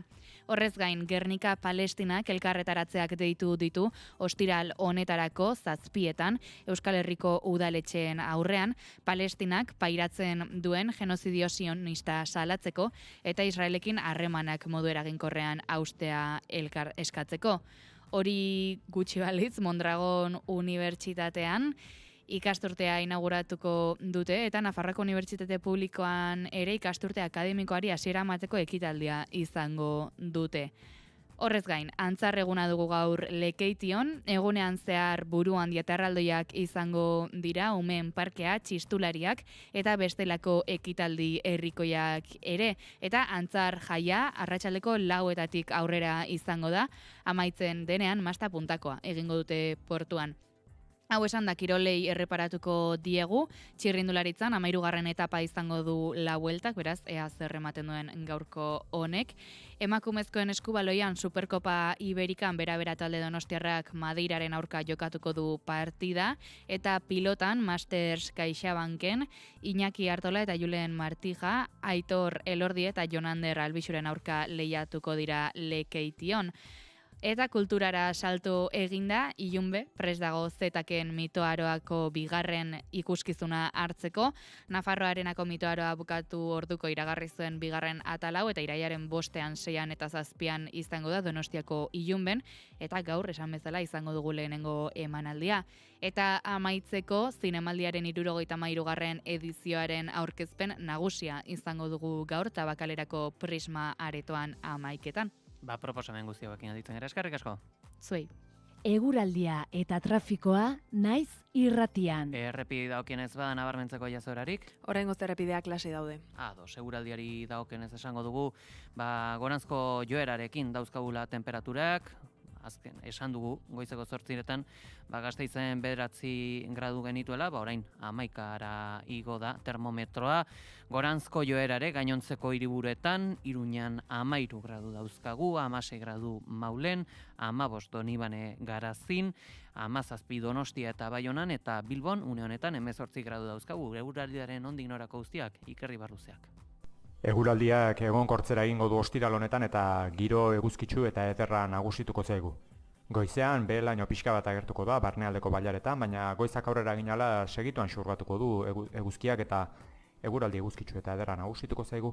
Eta arratsalde partean ia ez da bat ere hodeirik ikusiko zeruan, zerua oskarroi mantenduko da eta eguraldi ederraz gozatu ahalko da eguna amaitu bitarte. Haizeak goizean egotik, baina ahul xamar joko du, arratsaldean Kantauri isurialdean ipar ekialdekoa nagusituko da eta bizituko da, eta ego isurialdean aldiz ego ekialdekoa haizea nagusituko da. Gauean ego ekialdeko haize hau asko zakartuko da eta eguna amaitzerako lurralde osora zabalduko da. Temperatura minimoek behera egingo dute, 9 eta 16 gradu bitartean errendituko dira. Maximoek aldiz gora egingo dute eta baloreak Kantabriar Isurialdean atseginak izango dira eta hegoaldean berriz 0 puntu batera harrapatuko dute. Kantabriar Isurialdean bertan 22 eta 25 gradu bitartean errendituko dira eta Hego Isurialdean 26 eta 29 gradu bitartean. Temperatura freskoenak kostaldean neurtuko dira, altuenak aldiz Erriberan. Informazioaren aria. Abona zaitez bosen denboraldi berrira, elkarrizketak. Aukeratu gure 5 abonu moten artean eta gozatu maite duzun musikaz preziorik onenean. Bilbao Orkestra Sinfonikoa, zure orkestra gara. Ikus dezagun, zer gertatzen den, baina momentuz lehia bizia urdei bai eta horio. 200 metroren faltan 12 segundu ateratzen da biltzalako Dolose aldea bigarren tokian, Donostiarra 3. tokian. Eta... Aldeko igandeko denbora egingo du, bai, segundutxo bat hobeago gaian. 0-4-77 Bermeok, haze poza guztiena Gorkaren berri. Horrez dago asko esateko. Iritsi da arraunearen urteko hitzordu nagusia. Kontxako bandera zuzenean naiz irratian. Igande honetan, 11etan hasita analisi onenarekin. Kontxako bandera, naiz irratian.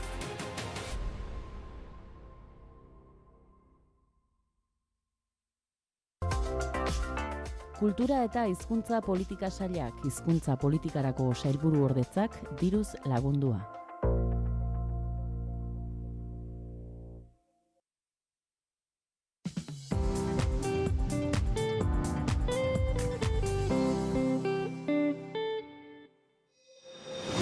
Eduki babestua.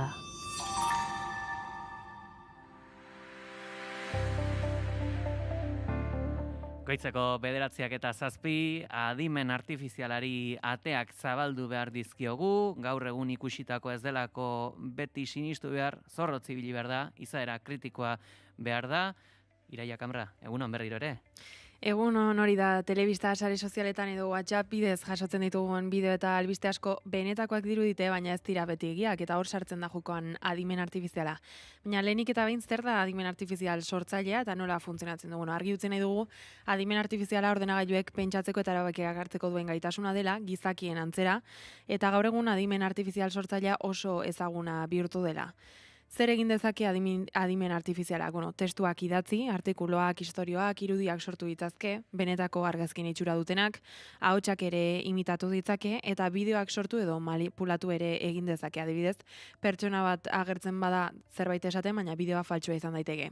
Tresna horiek oso erabilgarriak izan daitezke arlo askotan, baina desinformazioa sortzeko ere gaur egun asko erabiltzen dira. Eta horregatik, desinformazioaren adibide praktikoa ekarri nahi genuen, mahai gainera, eta aste honetan gertatutako Venezuelako ontziaren erasoa ekarri nahi izan dugu. Zer gertatu da? 2025ko irailaren 3an, Estatu Batuetako presidente den Donald Trumpek esan zuen bere aginduz armada ontzi txiki bat lertu zuela.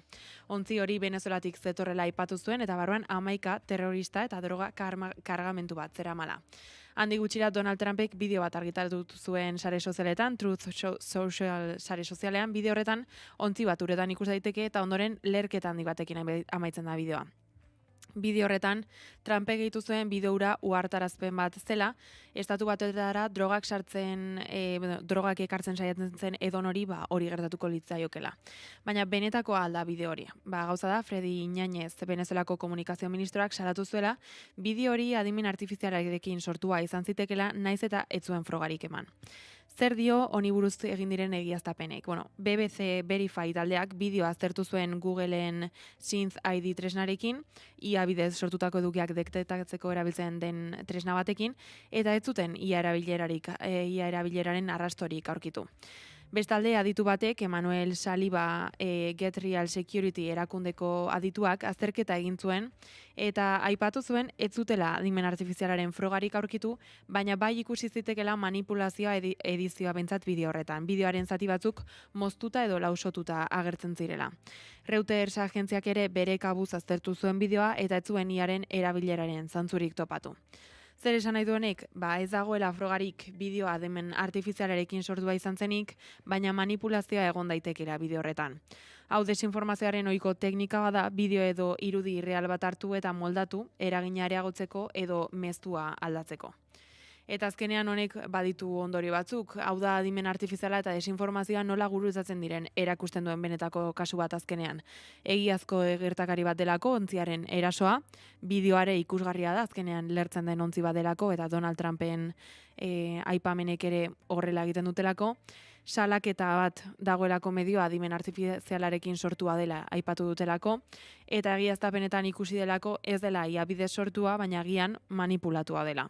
Eta azkenean ikusi dezakegu gaur egun ikusentzunezko edukiek benetakoa ematen duten arren, atzean manipulazio edo faltsutzea egon daitekela. Horregatik adierazgarria da arreta jartzea eta informazioa egiaztatzea, batez ere adinekoentzat edo aditua ezen pertsonentzat, sare sozialetan horrelako eduki askorekin topo egiten dugulako gaur egun. Horixe bera, adi egon eta arreta jarri.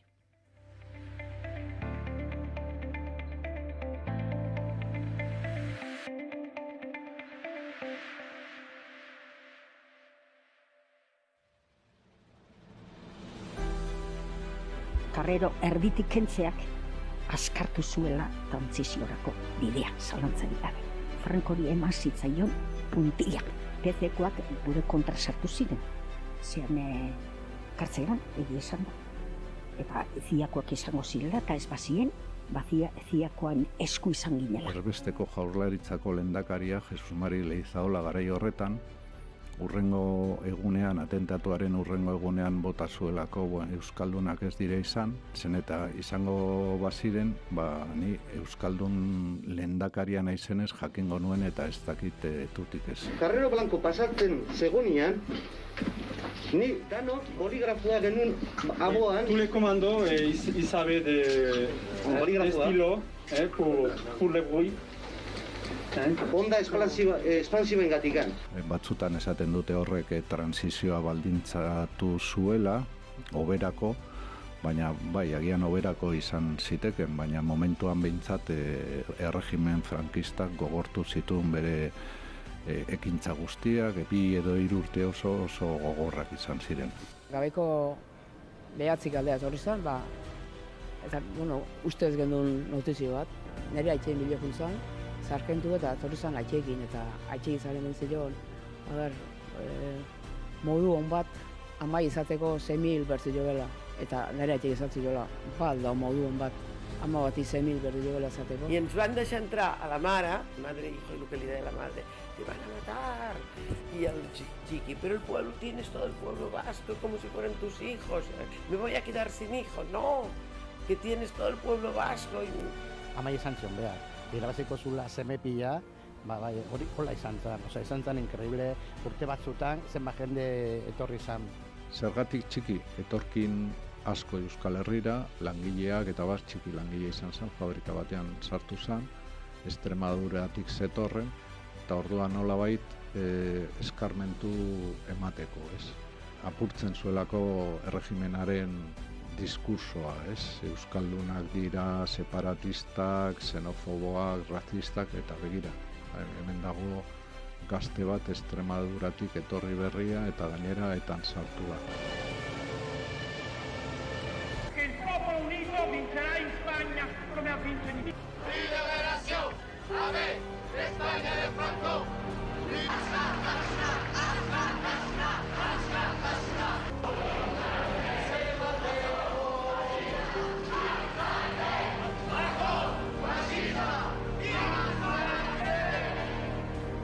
Respecto a la sucesión a la jefatura del Estado, sobre la que tantas maliciosas especulaciones hicieron quienes dudaron de la continuidad de nuestro movimiento, todo ha quedado atado y bien atado. Juro lealtad al jefe del Estado y fidelidad a los principios del movimiento nacional y demás leyes fundamentales del reino. El día antes de morir, yo me acuerdo que me cogió la mano, estaba en la cama y estaba yo al lado, sentado al lado, me cogió la mano y me dijo, Alteza, lo único que le pido es que mantenga la unidad de España. Haustura ala erreforma. Belaunaldi baten autua ulertzeko podcasta. Asteazkenetan gaueko 9:00 Naiz Irratian, eta nahieran irratia.naiz.eusen eta podcast plataformetan. Arratsaleko 8 puntuan ditugu informazioaren ariaren 3. edizioan zaude. Arratsaldeon daizuela. Arratsaldeon entzule, ongi etorri naiz irratira. Ongi etorri entzule informazioaren ariaren 3. edizioan zaude amarratuta. Eguna amaitzerako gertatutako guztiaren errepaso hausnartua dakar informazioaren ariaren 3. edizioak.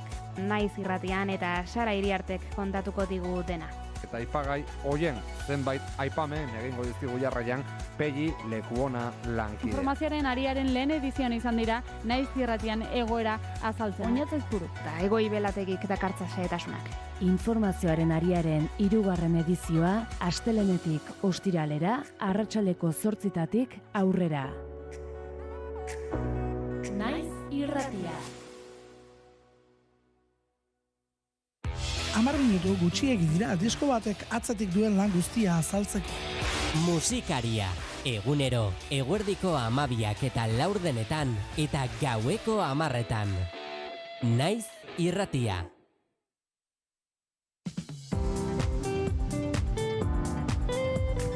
Informazioaren aria.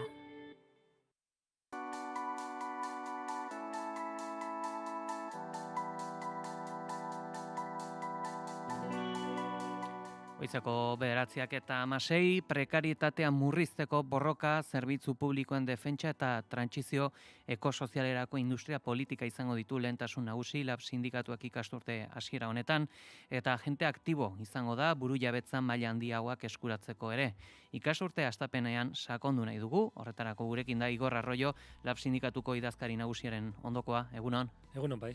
Ikasturtearen aurreikuspena zein da? Udan urtako jazuerek, eta ikasturte bukaerako jazuerek, zer nola bideratu dute LAB sindikatuaren aurreikuspenak? Nik uste dut garbi dagoela, testu inguru globala ez dela bat ere baikorra. Haude kezkarako elementu ugari, guk esaten dugu behin eta berriz, berez bidegabea zen eta bidegabea den sistema bat gero eta bidera ezinagoa dela, gero eta arazo handiagoak sortzen ari dela, krisi ekologikoa, krisi klimatikoa, migrazio masiboak, gerrak, eta horren aurrean beharrezkoa dela alternatiben aldeko borrokan urratsak ematea. Horrekin batera guk esaten dugu hemen Euskal Herrian badagola orube importante bat, badaudela aldaketa politiko eta sozialen aldeko eragile sindikal, sozial eta politikoak, eta hemen badagoela bestelako eredu baterako transizio bat egiterik, eta gure misioa hori da zuzen ere, borroka egitearena beste eredu baterako transizio hori egin dadin. Eta transizio hori egiteko, gaur egun bertako instituzioek izan badituzte eskumen batzuk, erabili egin behar direnak bestelako politika batzuk egiteko, baina horrekin batera noski guk ikusten dugu, beharrezkoa dugula, burujabetza maila handiago bat, hemen langile jendearen alde, herriaren langilearen alde, urratsak eta neurriak hartu ahal izateko. Hor, sistema bidera ezina delarik ez dakit, pentsa daitekena da akaso uneren batean haustura punturen bat etorriko dela? Nik uste dut puntu bat baino, haustura puntuak egon badirela, eta berriro diot, udan ikusi duguna, klima aldaketarekin, zenolako inpaktua izaten ari den gure herrian eta oroar munduan zehar, edota alderdi politiko sistemikiko dagoen nolabaiteko eskortasuna, edo dagoen nolabait nora eza, edo dagoen nolabaiteko krisi bat, orain arte esaten ziguten belaunaldi berriak aurrekoak baino hobe biziko zirela termino materialetan, eta ameskeria hori, desarrollismoaren promesa neoliberal hori joan egin da. Orduan, hori guztiak, nolabait, hori guztiak dira haustura puntuak. Afera da, haustura puntu horien aurrean zer egin. Seguk ikusten dugu, badirela, momentu honetan mundu mailan eta gure herrian ere eragina badutela, nolabaiteko joera involuzionista edo reakzionario batzuk. Esaten dutenak, arazoen aurrean, nolabait langileok, herritarrok bilatu behar dugula gure jendearen artean zeintzu diren errudunak, eta ikusten dugu neomatxismoaren hazkunde bat, ikusten dugu arrazismoaren hazkunde bat, ikusten dugu negazionismoa klimatikoa, eta guk esaten duguna da horren aurrean txertorik onena badela aldaketa sozial eta politikoen alde borroka egiten duten antolakunde kolektiboak, besteak beste sindikalismo bat, ez? Eta sindikalismo eraldatzaile bat, eta hori da ikusten honetarako guk gure buruari jarri dugu misioa, ez? Azkeneko urteetan zentzu horretan positiboak izan dira, langile jendea antolatu eta borrokara jo du, badugu hor bai pensioen gaiarekin, gutxieneko soldataren gaiarekin, baditugu neurri batzuk mai gainean eta ari gara presio egiten horien alde, eta iruditzen zaigu berriro diot hemen Euskal Herrian badagola ezkerretik eta burujabetzatik aurrea egiteko aukerak eta horretan egin behar dugula lan. Ikasturte hasiera honetan ere herri ekimen legegileak dauzkagu aipagai, pentsiodunen ekimenaren aurkako irizpena ebatzi dulakoako gobernuak, nola ikusten duzu hau? Guk ikusten dugu, gobernuak ez duela nahi gutxieneko pentsioa bermatzerik hemen euskal pensionistei, ez? Eta ikusten dugu, gogoratu behar da, 2020an greba orokor bat egin genuela, besteak beste gai honekin, bai gutxieneko pentsio eta bai gutxieneko soldataren gaiarekin, orduz geroztita, jada aurretik ere, astero milaka pentsiodun mobilizatzen ari dira, beraiek eskatzen diote Jaurlaritzari, Nafarroko gobernuari, har ditzatela neurriak gutxieneko pentsio hori osagarritzeko, eta ez egoteko bere bizitzan zehar lanean egon diren jendea ez egoteko gutxieneko soldataren azpitik, eta ikusten duguna da, 5 urte, 6 urte hauetan, gobernuek ez dutela adirazi inolako borondaterik. Nafarroko gobernuan gehiago aurreratu da, baina oro har ez dela eman urratsik parekatzeko gutxieneko pentsioa gutxieneko soldatarekin, ez? Eta hemen badago eztabaida pertinente bat, eta da zein den bide juridiko egokiena hori egiteko. Guk uste dugu badagola aukera hemen pentsio sistema osagarri bat garatzeko. Bai, nolabait aurrekontuen bidez, baina baita ere EPSV-en eredu berri baten bidez. Iruditzen zaigu, orain arte egin diren pentsio sistema osagarriek ez dutela bilatzen hainbeste dauden desorekak konpontzea, baizik eta gehiago zirela nolabaiteko produktu finantziero bat. Eta iruditzen zaigu, arakatu beharko liratezkela eskumenak, gaur egun egon badirenak, pentsio sistema osagarri bat martxan jartzeko. Hori ez du egin nahi Jaurlaritzak, eta esaten duena da, errezena, gai honekin ez dut borondaterik, beraz esango dut Madrilen esku dagola, baina horrek ez du balio. Zer nolako autogobernua da hori? Hau da, elektriken interesak defendatzeko orduan, edota Madrilgo etxe bizitza legearen kontra egiteko orduan, orduan oso sutsu jotzen dut gobernuak bere eskumenen defentsan. Baina gai honekin ematen du gobernua bera dela, autogobernuaren garapenerako interes gutxien daukana. Zergatik? Funtsean hor dagolako ezezko bat, pensionisten mugimenduari ematen dioten ezezko bat, eta da, gobernu honek ez duela osagarritu nahi pentsioak gutxieneko maila batera arte. Eta horretarako erabiltzen ditu argudio diferenteak. Eta gaina eske uko egiten dio eztabaida bera emateari, zegoen aukera tramitera onartu, eta gobernuak jartzeko mahai gainean proposamena bat, esan ez, juridikoki pensionisten mugimenduak planteatzen duena baino, beste bide hau da egokiagoa. Baina hori ere ez du egiten, ez duelako inongo borondaterik aldarrikapen honi erantzun baikor bat emateko.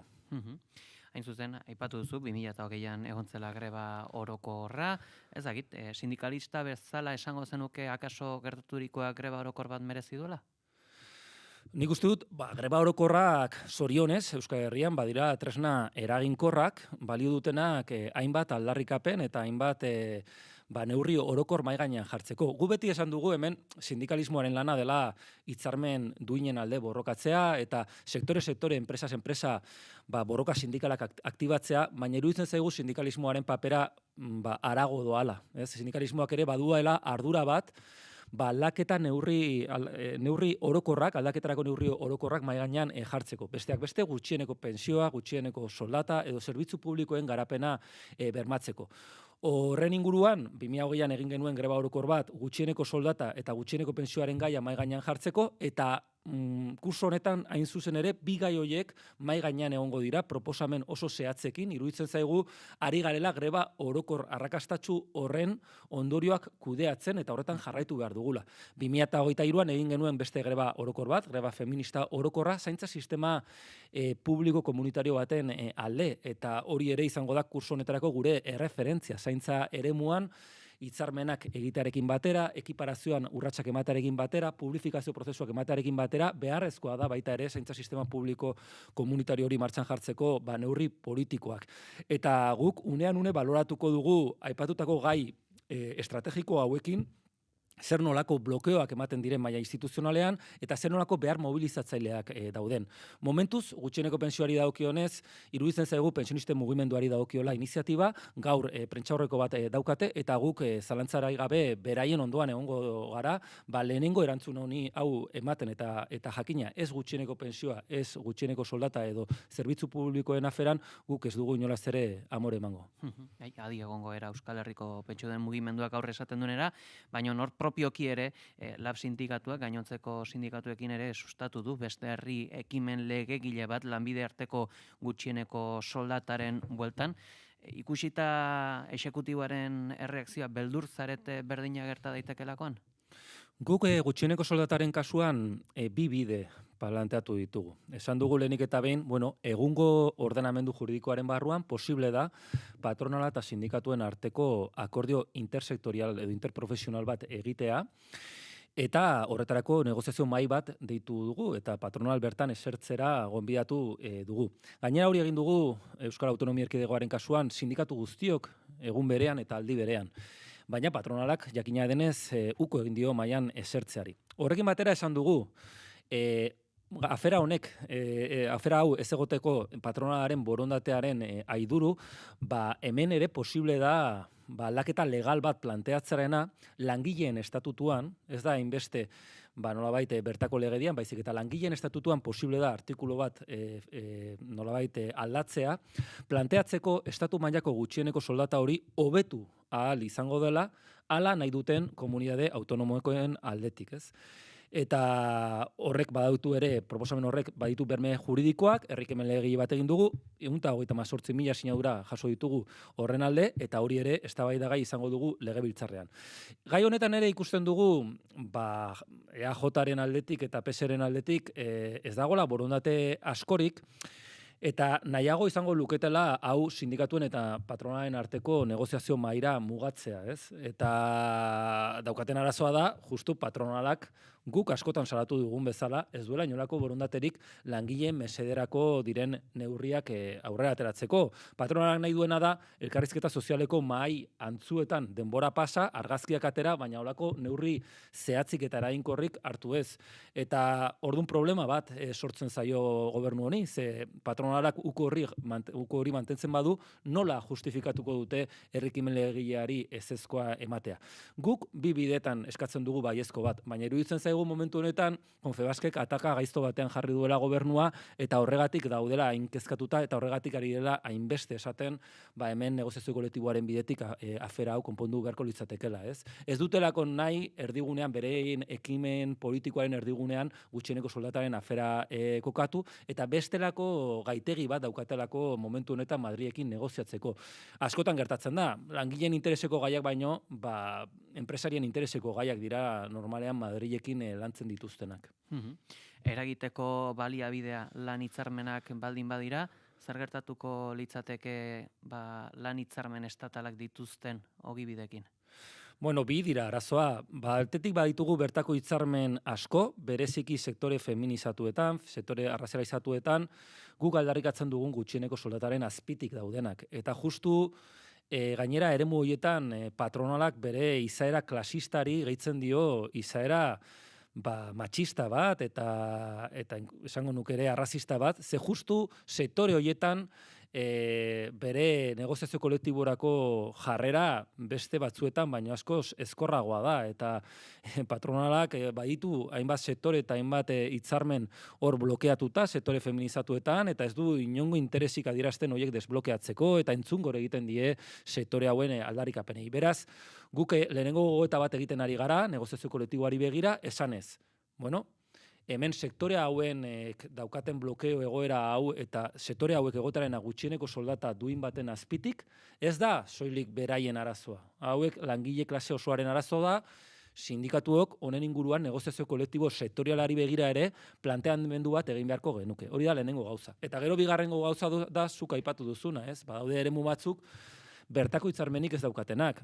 Asteko etxeko langileek, ez daukate, guk ere Confebask negoziatzera deitu genuen eta guk egin zion mahai hori osatzeari. Eta guk horre insistitzen ari gara, etxeko langileek merezi dutela eta zor zaiela hitzarmen bat izatearena, bertako hitzarmen bat. Baina baita ere, Araba edo Nafarroako adineko egoitzetan, enplegu zentro berezietan, kimiketan, kolektibitateetan, hor ere ez dago bertako hitzarmenik, eta gure borroka da bertako hitzarmenak irekitzea. Atzo izan genuen, berri on bat zentzu horretan, eta da kolektibitateen EAEko, Euskal Autonomia Erkidegoko hitzarmenaren negoziazioa irekitzea lortu egin dugula urte askotako lanaren ondotik. Eta gu jarraituko dugu, bai kolektibitateetan eta baita ere beste eremu batzuetan, estatalizazioaren aurrean bertako hitzarmenak defendatzen eta bertako hitzarmen berriak sortzen. Horre gaur egun Espainiar estatuan badena ere bada gizarte segurantzaren eskuduntza, jaso beharko luke hau Euskal Autonomia Erkidegoak zein Nafarroak? Bai, zalantzari gabe gizarte segurantzaren kudeaketa hori hobe litzateke bertako instituzioek egingo balute, azken batean kudeaketa horrek nolabaiteko ahalmen bat ematen dielako pentsioen inguruan sistema propio baten eraikuntzan urrats berriak emateko. Nolabaiteko entrenamendua da, baina berez helburua ez da Espainiako gizarte segurantza Espainiako arauekin hemen kudeatzea. Osea, gure ustez helburua da hemen gizarte segurantza propio baten eta pentsio sistema propio baten norabidean urratsak ematea. Berriro diot, gizarte segurantzaren kudeaketa hartzea bada ona hemen sortzen direlako nolabaiteko estatu egitura batzuk Madrilen finkatzen diren irizpideak garatzeko. Berriro diot, hori ona da, entrenamendua da, baina ez da benetako jauzia. Benetako jauzia litzateke hemen astearena garatzen pentsio sistema osagarri bat, gutxieneko pentsioa bermatzeko, pentsiodun guztiei, eta hemen astearena kudeaketa horrekin batera, nolabait sistema osagarri baten garapenaren bidez, bertako pentsio sistema propio horren eraikuntzan, nolabait urrats estrategikoak ematen, ez? Beraz, kudeaketa bai, baina hori baino gehiago, pentsio sistema osagarria garatzen hasi behar gara, eta norabidea argita garbi, sistema propio bat eta gizarte segurantza propio bat izan beharko luke. Iaz, kaleratze dramatikoak izan genituen industria arloan, ikasturte honetarako zer espero da? Bueno, guk ikusten dugu itzal batzuk badaudela industriaren gainean, eta aipatuko ditut bi. Alde batetik badaukagu krisi ekologikoa, materialen agorpena eta krisi energetikoa, eta hor badaude eraldaketa prozesu oso sakonak mundu osoan abian, baina beste alde batetik ere, aipatu nahiko nuke momentu honetan Europako industriak badaukan posizioa mundu mailan okertzen ari dela. Azken batean berriki Europar Batasunak Estatu Batuekin merkataritza akordio bat sinatu du, eta merkataritza akordio horrek menpekotasun egoeran kokatzen du Europako batasuna, maila energetikoan, merkataritzari dagokionean, eta guk alde horretatik kezkatuta gaude. Gaina ikusten dugu, orain arte, hemen, Euskal Alderdi Jeltzaleak egin duen kudeaketak, mugatu dela korrontaren alde, nolabait ibiltzera. Alegia, hemen bazegoen nolabaiteko joera globalizatzaile batzuk, eta mugatu dira enpresak saritzera eta enpresei errastasunak ematera, nolabait mundu mailako joko horretan negozio egin dezaten saiatzeko. Eta hori izan da beraien industria politika bakarra. Ez dagoen gogoetarik. Kurioso izan da, orain industria plan bat aurkeztu behar zuen Eusko Jaurlaritzak eta azpikontratatu du plan horren diseinua. Hain zuzen ere, badirudi bere gobernuan ez daukalako behar besteko kualifikaziorik, 40 urte eta gero ez daukalako kualifikaziorik zer eta industriaren inguruko plangintza bat egiteko. Beraz, hor ere badago arazo bat orain arte egin ez dena, horrek ondorio batzuk ditu. Hala ere gu, baikorra gara zentzu batean, eta da, hemen Euskal Herrian badaukagu nolabait langileria kualifikatua, badaukagu ondare industrial importante bat, badaukagu ezagutza bat, badaukagu lanerako kultura bat, auzolanerako eta herrigintzarako zen bat, eta iruditzen zaigu posible dela industria politika bat garatzea, baina ez enpresarien esku utzita, ez iniziatiba pribatuaren esku utzita, baizik eta benetan, hemen instituzio publikoek lidergoa hartuta eta langileria ere erdigunean jarrita posible dela herri gisa industria politika berri bat garatzea eta aurreratzea momentu honetan mundu mailan egongo diren aldaketa global hoiei, ez? Iruditzen zaigu bidezko transizio baterako plangintzak garatu beharko zirela. Ze badakigu jadanik sektore batzutan nolabait eraldaketa produktiboak egon beharko direla, aldatu beharko dela, produktu batzuk egiten dituztenak horiek egiteari utzi eta beste batzuk egin beharko dituztela, eta zai egon beharrean dagokion multinazionalak bere erabaki drastikoa hartzera, iruditzen zaigu aurre hartu behar diogula, instituzio publikoen aldetik, baita ere sindikalismoaren aldetik, eta gu behintzat kurso honetan norabide horretan egingo dugu lan. Kaso, esanguratsua izan daiteke, aipatu duzun azpikontratazio hori, hain zuzen, alderdi politiko bat hauteskundetara aurkezten denean, bere ideologiaren baitako politikak egin nahi dituelako, baina ostera erabaki horiek azpikontratatu egiten baldin badira, bide horiek azpikontratatzen baldin badira, ez dakit azpikontratazio hori ideologikoki modu aseptiko batean egitea edo gobernuan den alderdiaren ideologiaren bueltan egitea, ez dakit, pixkat ezoikoa izan daiteke edo zalantzan jar daiteke alderdi batek gobernuan duen borondate politiko azkenean beste batek egiten baldin baditu lanak? Nik uste dut kasu honetan kontua da EAJaren eredua hain zuzen ere eta EAJaren ideologia oinarritzen dela iniziatiba pribatuaren lehentasun eta gailentasunean eta oinarritzen dela azpikontratazio politikan. Ez soilik industriai dagokionean, ikusi dugu zerbitzu publikoei dagokionean ere bai. Eta garai batez, nolabait ematen zuenean hazkunde mugagabean geundela eta hemen zeudela baliabide material amaiezinak eta garai batez ematen zuen beraien diskursoa nolabait sostengatu egiten zala, ez? Hemen, bai privatizazio politikak zeudela, baina nolabait ematen zuen horrek ez zuela eragiten albo ondorio hori negatiborik herritarrentzat, ez? Guk hasieratik salatu egiten genuen privatizazio eta azpikontratazio politika hori, iruditzen zaigulako ez dela zilegi eta ez dela egokia zerbitzu publiko batzuetatik etekin pribatua ateratzea hirugarren batek. Baina gainera ikusten ari gara azpikontratazio politika horrek albo ondorio kaltegarriak izan dituela. Ikusi genuen bere garaian, garraioari dagokionez, suertatu ziren egoerak, nolabait ikasturtearen hasieran, ikusi dugu jantokiei dagokionez, zenolako protestak, zenolako arazoak sortu diren, ikusi dugu beste eremu batzuetan, zer esanik ez, osasun sistema publikoari dagokionean, nola privatizazio politika horrek ahuldu egin dituen sistema publikoaren oinarriak. Eta hori da, hain zuzen ere, EAJak osasun mailan ukitu nahi ez zuen gaia. Guk hasieratik esan genuen, guretzat osasun mai bat sortzearena positiboa da, ze guk aldarrikatzen nahi genuen hemen, hemen behar zela eztabaida bat, baina klaro, ireki da eztabaida hori, baina zegoen gai bat tabu zena gobernu honentzat eta zen hain zuzen ere azpikontratazio politika, ez?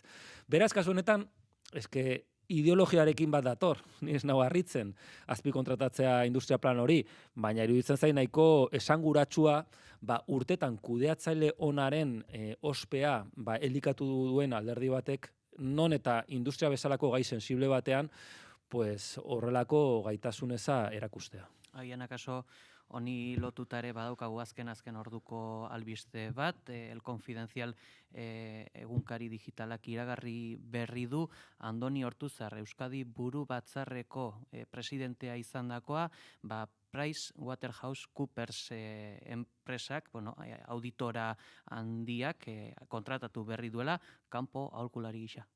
Eta okerrez banago berak ere aipatu zituen eta bere kordakoek aipatu zituzten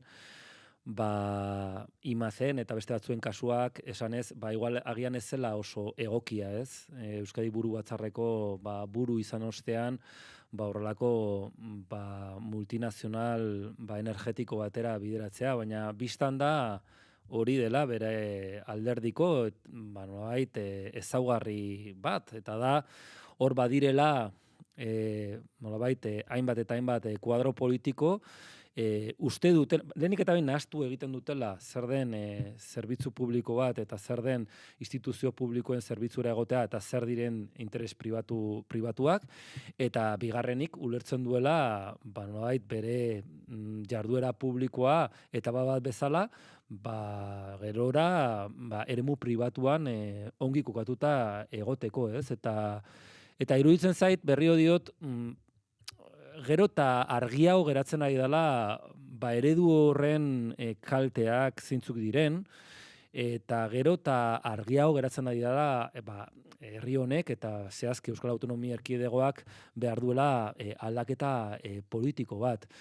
Guk ikusi genuen azken hauteskundeetan, azkenean jokaera hauek, adiskidekeriak, zerbitzu publikoekiko utzikeriak, nolabaiteko langileen aldarrikapenekiko mespretsuak, koste bat suporatu ziola Euskal Alderdi Jeltzaleari. Eta ikusi genuen, nola gobernu berriarekin, Pradales buru, bazegoen nolabaiteko formetan, bazegoen nolabaiteko aldaketa bat. Baina guk hasieratik esan genuen, hemen formetan bai, hori da gutxienekoa, eske benetan zen harrigarria Urkulluren gobernuaren jarrera, ez? Ez da bilerak ere eman, nolako mespretxoa erakusten zuten, kasu honetan gehiengo sindikalekiko.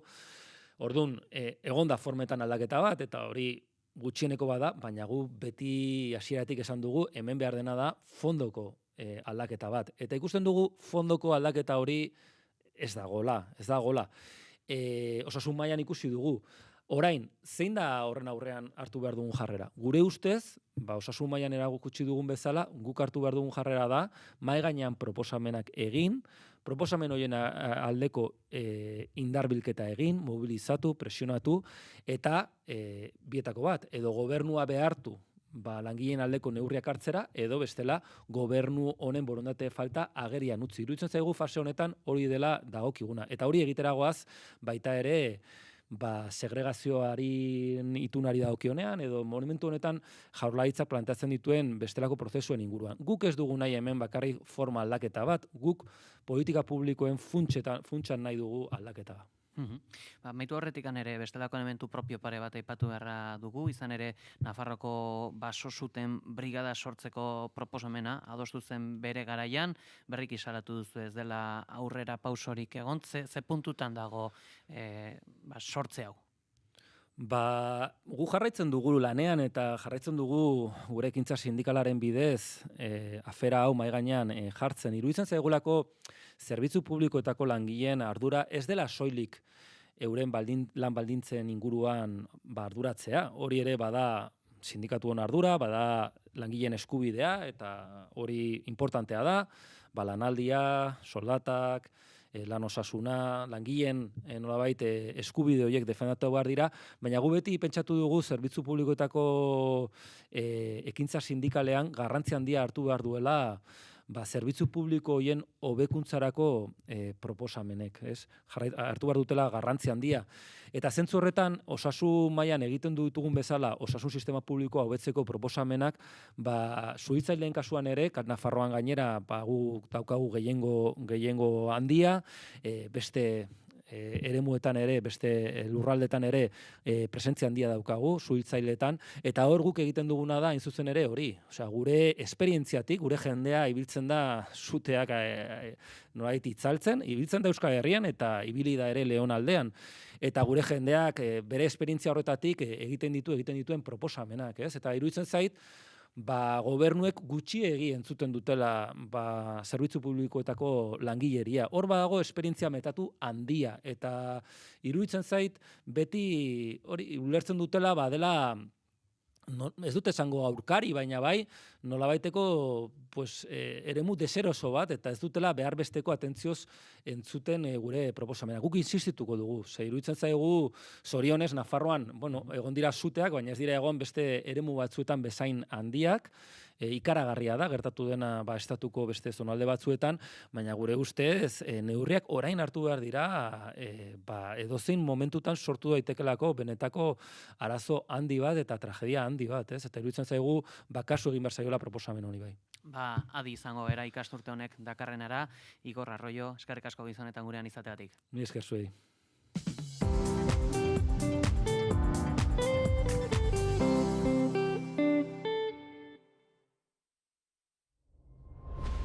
ikus dezagun zer gertatzen den, baina momentuz lehia bizia urdei bai eta horio. 200 metroren faltan 12 segundu ateratzen da biltzalako Dolose aldea bigarren tokian, Donostiarra hirugarren tokian, eta... Igandeko demora egin du, bai, segundutxo bat hobeago gaian. 0-4-77 Bermeok, haze poza guztiena Gorkaren berri. Horrez dago asko esateko. Iritsi da Arraunearen urteko hitzordu nagusia. Kontxako bandera zuzenean Naiz irratian. Igande honetan, 11etan hasita analisi honenarekin. Kontxako bandera, Naiz irratian.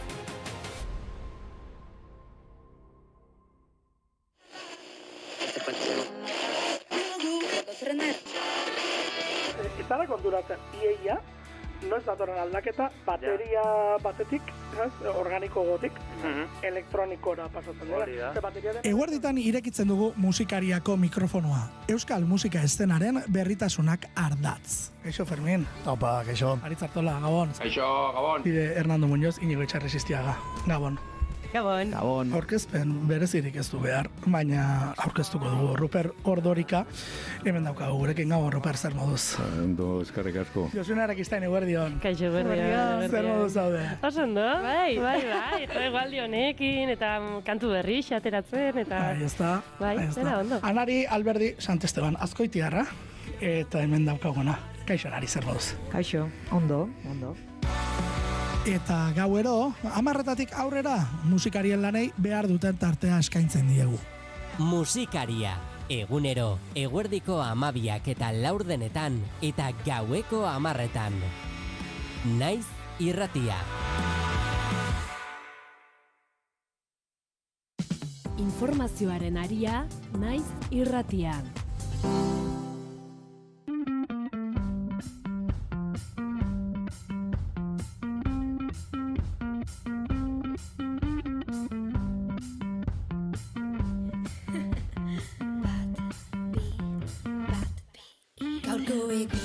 Gipuzkoako Debagoiena eskualdean energia trantsizioaren noranzkoa adosteko prozesua jarri dute abian. Askotariko eragile eta pertsonen inplikazioaren bitartez, norabide bedean, aldaketa hau adostea dute helburu. Badira energia komunitateak, enpresa, kooperatibak, udalak, garapen agentzia mankomunitatea eta beste zeinbait eragile zuzen. Honetaz hitz egiteko prozesuan parte hartzen ari diren Goienerreko Oier Etxebarria Gutierrez gurekin daukagu. Egunon, Oier? Egunon. Eta bestetik, Carla Añon Hernández, enpresarekoa. Egunon? Egunon. Bueno, hasiko era, gutxinaka argitzen prozesua ezagutzen, jakin nahi dugulako ere, ea nondik hasi zen ekimen hau, zein den abia puntu eta zein den filosofia, Carla? Hau kontu da, 2023an, de 20-30 sariak eskualdean energia trantsizioaren inguruan adostasuna lantzeko prozesu bat abiatu zegoela, eta horren ondorixua da argitzen.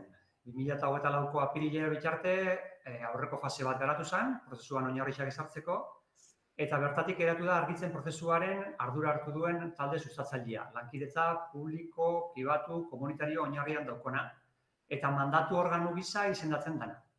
Organu hau sektore publiko, pribatu eta komunitarioko 18 eragilek ezagutzen dugu, eta prozesua bideratzen gabiltz lankidetzan. Baita ere jakin nahi dugu, ea herritarren parte hartzea beharrezkoa den halako eremu batean? Bai, azkenean, gaude ja gauzak egiten, bai, Debagoieneko eragile eta herritarrak, ahalegin eta ekimen ezberdinak bultzatzen hasita gaude, mundu mailan bizi den larrialdi klimatikoaren aurrean eskualdea garapen eredu jasangarri baterantz eraldatzeko. Azken finean, Kontxesu Zabaletan oinarritutako bide horri bateratu bat eraiki nahi izan ez gero, hori egiteko modua oso garrantzitsua da. Eta horretik argitzen prozesuan, sektore publiko pribatu eta komunitarioko eragileen eta herritarren arteko lankidetzan ari gera.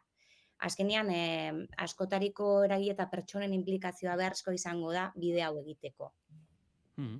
Horre, energia trantsizioaz ere hitz egiten duzuelarik, horre noranzkoa definitu beharko da, hauek oso ezberdinak izan daitezke, hor pixkate nola landuko dira borondate ezberdin horiek?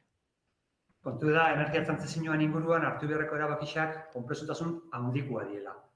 Eta dilema ezberdina sortarazten dizkigu, bai gizarte gisa eta bai ikuspegi desberdinak dauzen hartu beharreko norabide horren inguruan, ezta? Horratik, debagoienan energian inguruan landu beharreko adostasunak lantzeko orduen, eragileen elkarrizketa beraztu eta bidea argitzeko hausnarketa partekatu aukera ona dela baloratu dugu erakunde sustatzaile. Baita ere zehazki jakine dugu, ea printzipio batzuko ote dauden, ea lehentasun batzuk edo abia puntu horretan, kaso energia erabilera murriztu, energia fosila gutxitu, edota energia berriztagarriaren erabilera, edo bestela baita ere zergaitik ez materialtasun hori murriztu, zer diozu zentzu honetan, zein da abia puntua? Bai, printzipioak baino, eremu batzuetan lortu biharreko helburuak edo aplikau biharreko neurrixek daukagu, eta horren inguruan hain zuzen be, eskatzen dugu herritarren batzarrari gomendixuak emutia. Gomendio sorta bat emango dugu herritarrek. Kontsumo murrizketa eta berriztagarrien edapena izango da gomendio horrein apur bat goiburua. Bisak ala bisak, kontsumo murrizketa eta berriztagarrien edapena, eskualdearen energia trantsizioan norabidea zehazteko berebiziko garrantzia daukienak. Energiaren eztabaidan ere oposizioa sortzen dute demagun aire sorgailuen eraikuntzak. Ze punturaino dira bateragarriak alako instalakuntzak naturgunetan eraikitzea? Herritarren batzarran egitekoa da luzatzen jakien galderai erantzutia. Zerrein leiken tokiko eragileek energia berriztagarriak edatzeko eta hori da mandatu organuak eskatzen dutzana herritarren batzarrari. Horrez gain, bestelako eztabaiden inguruko irtenbideintzako soluzioak ez daukagu. Baina, herritarren batzarrak ingo dagoena da informazioa jaso, hausnartu eta gomendio sorta batein. Geuk ez dugu a priori ipintzen. Hor, jarri dugu adibide zehatz bat gatazkatsua izan daitekena. Karla, eztabaida hau nola bideratu beharko litzateke, zein da metodologia? Beitu, gu mandatu organoeri eskatzen dioguna da, mandatu organotik herritarrei eskatzen dioguna da, edozein dela ere egiten duten gomendio sorta hauek irizpide batzuk kontutan hartzeko. Eta irizpide horiek bai, azkenean guk murriztu ideu, erematu deu gomendio hauek, ez? Eta horretarako kontuan izan behar dute, bai, eskualdearen ehun industriala, eta bizi baldintza eta ereduan duen inpaktua, gomendio horiek dauzkaten inpaktua, dependentzia energetiko maila, energia berriztagarriek biodibertsitate eta landalurrean izan dezaketen inpaktua ahalik eta txikiena izatea, eta ahalmen eta erantzukizunen arteko proportzionaltasuna. Hau da, pertsona, erakunde, herri eta lurralde desberdinen artean, erantzukizun desberdina izan dezaketela. Hor baita ere oso garrantzitsua izango dena prozesu honetan bada herritarren batzarra ere, zozketa bidez hautatu dituzue, bertan parte hartuko duten bizilagunak, prozesu hau, hautaketa prozesu hau nolakoa da? 50 herritar osatuko dute batzarra, eta hauek hautatzeko prozesua ausazko zozketan oinarritzen da. Lehenengo zozketa batean, eskualdeko herrien artean proportzioan banatuta eta irizpide demografikoak kontutan hartuta, 5.000 herritar ingururi gonbidapena bidali zaie, eta gero, gonbidapen hori onartzen duten artean, beste zozketa bat egingo da, 50 lagun horiek batzarroti osatzeko. Azkenean bilatzen duguna da, eskualdearen anistasuna ordezkatzea. Horrain zuzen ere, akaso alako prozesuetan ere batzutan egiten dena da, bilera ireki bat, eta askotan gerta daitekena da, ere, joaten dela interesa duena, edota alduen aukera duelako aiateko. Ez dakit, aldea badago, alako prozesu bat zozketa bidez egiten edo parte hartze irekia zabalduz? Bai, hilabete honetan herriz joango gara aurkezpen irekiak egiten, prozesu batera azaltzeko, eta herritarrek dazkaten zalantzak eta galdereai zuzenean erantzuteko.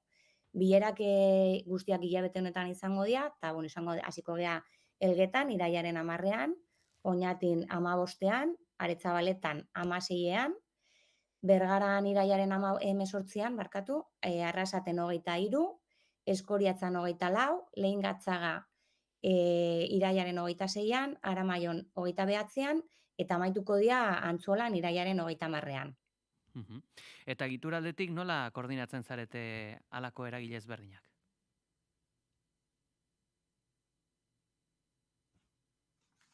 Barkatu errepikatu? Bai, egituraldetik ea nola koordinatzen zareten hain eragile ezberdinak? Bitu, 23-tik ari gara mandatua osatu dugun eragileak prozesuaren baldintzak esartzen eta behar diren adostasunak eraikitzen. Fase desberdinetatik pasa gara, une batzuetan intentsuago izan da, adibidez, dilemak eta galderak landu ditugunean, eta segurazki hurrengo fasean ere intentsifikatuko dira, ze azkenean herritarren batzarretik iritsitako gomendioen erantzunen inguruan, gu ere beste barne prozesu bat irikiko dugu abendutik aurrera. Eta antolaketaren inguruan, erabakigunea da mandatu organoa, eragile desberdinez osatuta dagoena, eta eragile desberdinak gure webgunean ikusi ditzazkezue. Eta momentu honetan mandatu organoak hilean behin biltzen gara, eta gero mandatu organo horretatik, horren kideen artetik zuzendaritza bat izendatu zen, gai operatiboagoak lantzeko bulego teknikoarekin. Eta gero bulego tekniko bat dago, lan teknikoak eta bestelako lanak koordinatzeko, komunikazioa eta bar. Azkenik ere jakin nahi dugu, zein izan beharko luke prozesuenen emaitza?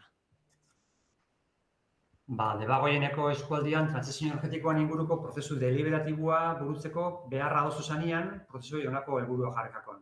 Alde batetik energian alorrian helburu amankomunak ezartzea kontsentsu zabalen bitartez eta egiteko modu berri bat abiatzea.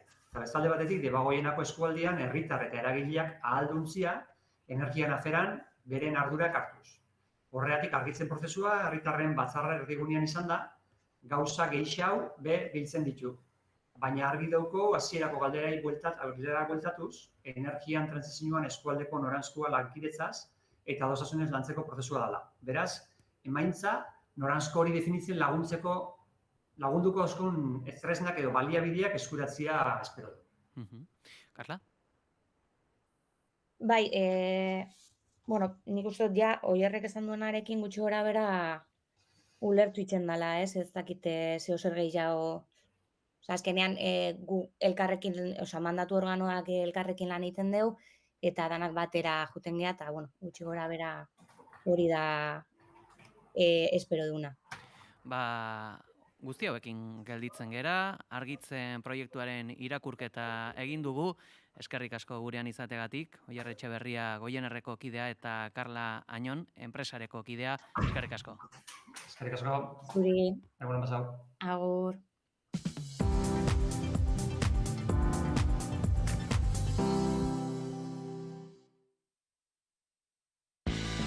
Lider Nando nauzue, eta asteartero, arratsaldeko 7:00, saio berri bat izango dut Naiz Irratian.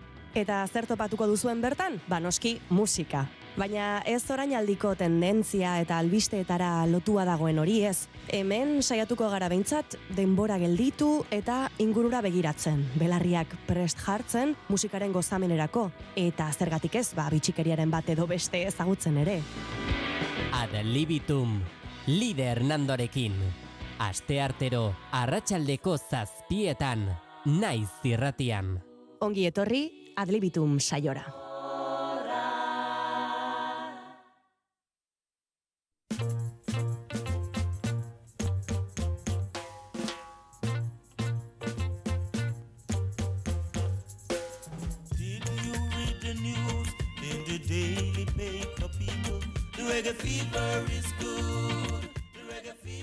Kaixo naizale, kaixo regezale, berriro gaixotzen hasteko prest?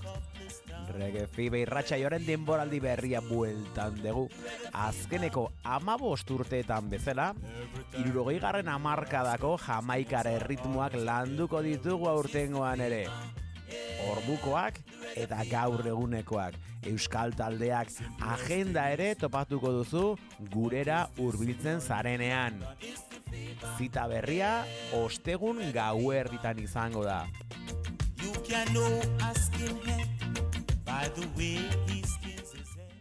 Eta ez ahaztu, Rege Sukarra ona da. Don't you try to stop them, you don't know reggae fever is good. The reggae fever.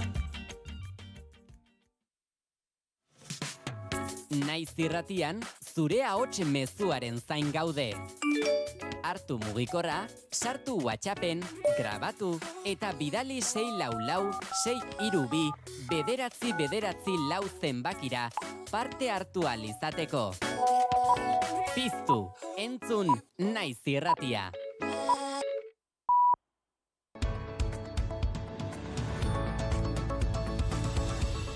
Goizeko 10 dira, ongi etorri Naiz irratira entzule. Andoni Ortuzar, Euskadi buru batzarreko presidentea izan dena azken 12 urteetan, PricewaterhouseCoopers nazioarteko auditoretza enpresan lanean hasi da, aholkulari gisa, Ortuzarrek komunikazio eta harreman publikoetako arloetan jardungo du, iturri ezberdinek baieztatu dutenez. Malen Frantsesena, egunon? Egunon, Pegi eta egunon entzule, PNV-ko buruzagi historikoa aurten utzi zuen alderdiko agintean, laugarren agintaldi baterako aukerak urritzen ari zirela ikusita.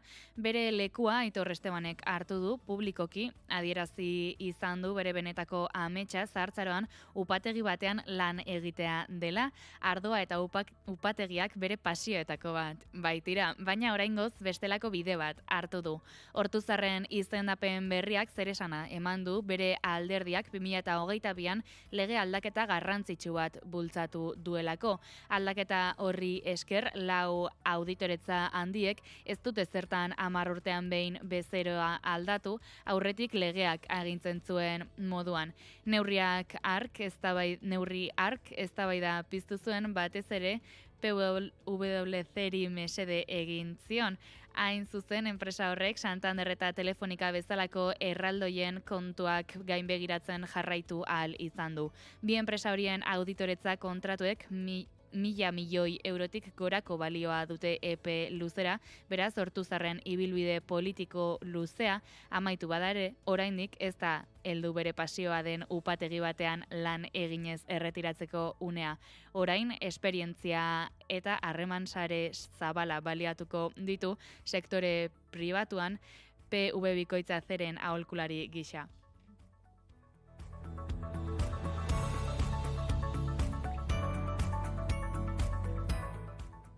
Koldo kasuarekin lotutako esleipenei buruzko Nafarroako Parlamentuko ikerketa batzordeak ez du Espainiako auzitegien babesik izango, auzitegi gorenak eta auzitegi nazionalak uko egin diote eskatutako informazioa emateari.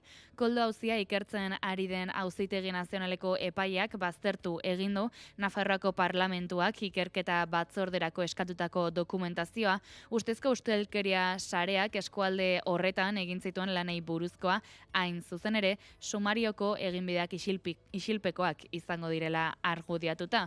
Auzitegi gorenak egin bezala, Ismael Moreno epaiak erabaki du Europa Presek eskura izan duen auto batean, aurretiazko eginbide hauetan ikertutako gertakariei buruz eskatutako informazio eskaerari ez erantzutea. Morenok berretsi du prozedura kriminalaren legeak jasotzen duela, sumarioko eginbideak isilpekoak izango direla eta ez dutela izaera publikorik izango ahozko epaiketa ireki arte eta ezezkorrek fiskaltzaren babesa duela.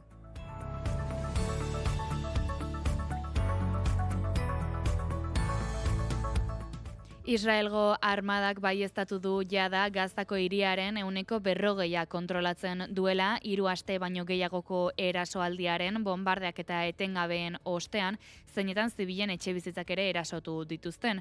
Gainera, Efi Defrin Israelgo bozeramaile militarrak adierazi duenez, operazioa areagotu egingo da datozen egunetan. Defrinek zehaztu du 2 brigada ari direla Zeitun auzoan borrokan eta beste erasoaldi batzuk egiten ari direla Sheikh Radanen Gazako hiriaren iparraldean. Gazako osasun iturrien arabera ostegunean gutxienez 69 gazatar hil dira Israelen erasoen ondorioz, horietatik 39 Gaza hirian bertan. Bien bitartean erreskate lanek suntsitutako etxe bizitzen hondakinen artean jarraitzen dute hondakinek lurperatutako balizko biktimen bila.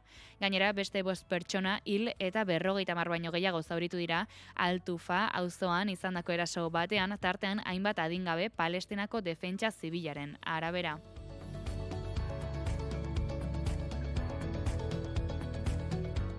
Eguraldia eta trafikoa naiz irratian. Errepide daukinez badu nabarmentzeko jazorarik? Badirudi Euskal Herriko errepideak lasai jarraitzen dutela, beraz, horrela segi dezatela. Ados, eguraldiari dagokionez, xetasun guztiak ere jasoko ditugu Iker Iberruzea. Eguraldiak egonkortzera egingo du ostiral honetan eta giro eguzkitsu eta ederra nagusituko zaigu. Goizean behe-laino pixka bat agertuko da barnealdeko bailaretan, baina goizak aurrera ginala segituan xurgatuko du eguzkiak eta eguraldi eguzkitsu eta ederra nagusituko zaigu. Eta arratsalde partean ia ez da bat ere hodeirik ikusiko zeruan, zerua oskarbi mantenduko da eta eguraldi ederraz gozatu ahalko da eguna amaitu bitarte. Haizeak goizean egotik, baina ahul xamar joko du, arratsaldean Kantauriar isurialdean ipar ekialdekoa nagusituko da eta bizituko da, eta hego isurialdean aldiz hego ekialdeko haizea nagusituko da. Gauean hego ekialdeko haize hau asko zakartuko da eta eguna amaitzerako lurralde osora zabalduko da. Temperatura minimoek behera egingo dute, 9 eta 16 gradu bitartean errendituko dira. Maximoek aldiz gora egingo dute eta baloreak Kantauriar isurialdean atseginak izango dira eta hegoaldean berriz bero puntu batera harrapatuko dute. Kantauriar isurialdean bertan 22 eta 25 gradu bitartean errendituko dira eta hego isurialdean 26 eta 29 gradu bitartean. Temperatura freskoenak kostaldean neurtuko dira, altuenak aldiz herriberan. Guzti hauekin galditzen gara, eskerrik asko Malen. Mila esker zuri. Eta gure partetik besterik ez, joateko tenore heldu zaigu, baina beti bezala agurtuko ditugu bigarren kafeako kideak, Inigo Asunsio eta Goiuri Ezeiza. Egunon, heldu zaigu ostirala azkenean. Egunon, heldu zaigu ostirala, eta ostiralarekin bigarren kafeko lantalde oso-osoa aurkeztuko dugu, Zoiana Maritorenaken bere hementxe dabile gurekin. Kaixo, egunon. Eta dagoeneko ronda osoa osatuko dugu, eta tira, gaur berarekin ere murgilduko gara, arte eszenikoen eta gaur arte eszenikoetan, ez dantzatik, Xabi Agirre Lopetegirekin, aktore eta txalo konpainiako zuzendariarekin ariko gara, eta ondoren, estrainatuko ditugu aurten ere hainbat sekzio eta kolaboratzaile berri, Goiuri? Bai, Aiora Mujika etorriko da gurera, eta esan digu hitz egingo digula Ego Korearen inguruan. Bueno, ez da egia, hitz egingo digu BTS taldearen inguruan, eta BTS taldeak aitzakia emango digu Ego Korea herrialde bezala, ezagutzeko. Eta horrez gain, Aritzalkubilarekin ere, murgilduko gara urten kirola eta politika nolabait uztartzen dituzten ekimen, gertakari eta bestelako egoera historikoetan, eta tira, aitzakia ezinbestekoa, joan den aste artean Bilboko etaparen arira, eta aste honetan Euskal Herrian izandako Palestinaren aldeko eta Israel talde ziklistaren aurkako mobilizazio hoiekin, Aritzalkubila bertan izan zen Bilbon, hainbat testigantza bildu zituen, eta osnarketa egingo dugu, eta baita erreakzioi begira jarriz, badira, nolabait duinago eta sensibilitate eta kontzientzia politiko gehiagotik erantzun duten kazetari eta txirrindulariak eta hainbestekoa izan ez dutenak ere bai eta guztiari begira ere ariko gara eta Goiuri puntu morea ere gaur aurkeztuko dugu. Bai, puntu morea sekzioa egingo dugu ostiralero, aste horretan gertatu den nola dituko diogu, gauza antifeministak salatzeko. Nik uste dut horixe izango dela lagurpentsoa. Bai, puntu morea ezagutuko duzu, ostiralero egingo dugu eta gaur izango da lehenengoa. Zagit beste zerbait aztu zaigun, agenda aipatu dugu? Eta arte zenikoen agenda ere egingo dugu Oiana Maritorenaken berekin. Bueno, gauza asko dauzkagu gaurko saioan. Dena ez da mitoaroa. Dena ez da mitoaroa. Adi, egongo era kontatzen duzen guztiaz. Eskerrik asko. Eskerrik asko, Pili. Eta gure partetik besterik ez joateko tenore aldu zaigu, asteburua, atxeden egun pare bat hartuko ditugu, baina ez kezkatu, astelehenean bueltan izango era, eta ez kezkatu ere, hemen Naiz Irratian informazioaren ariak jarraipena duelako. Ondo segi, asteburu polita izan, aio? Naiz Irratia.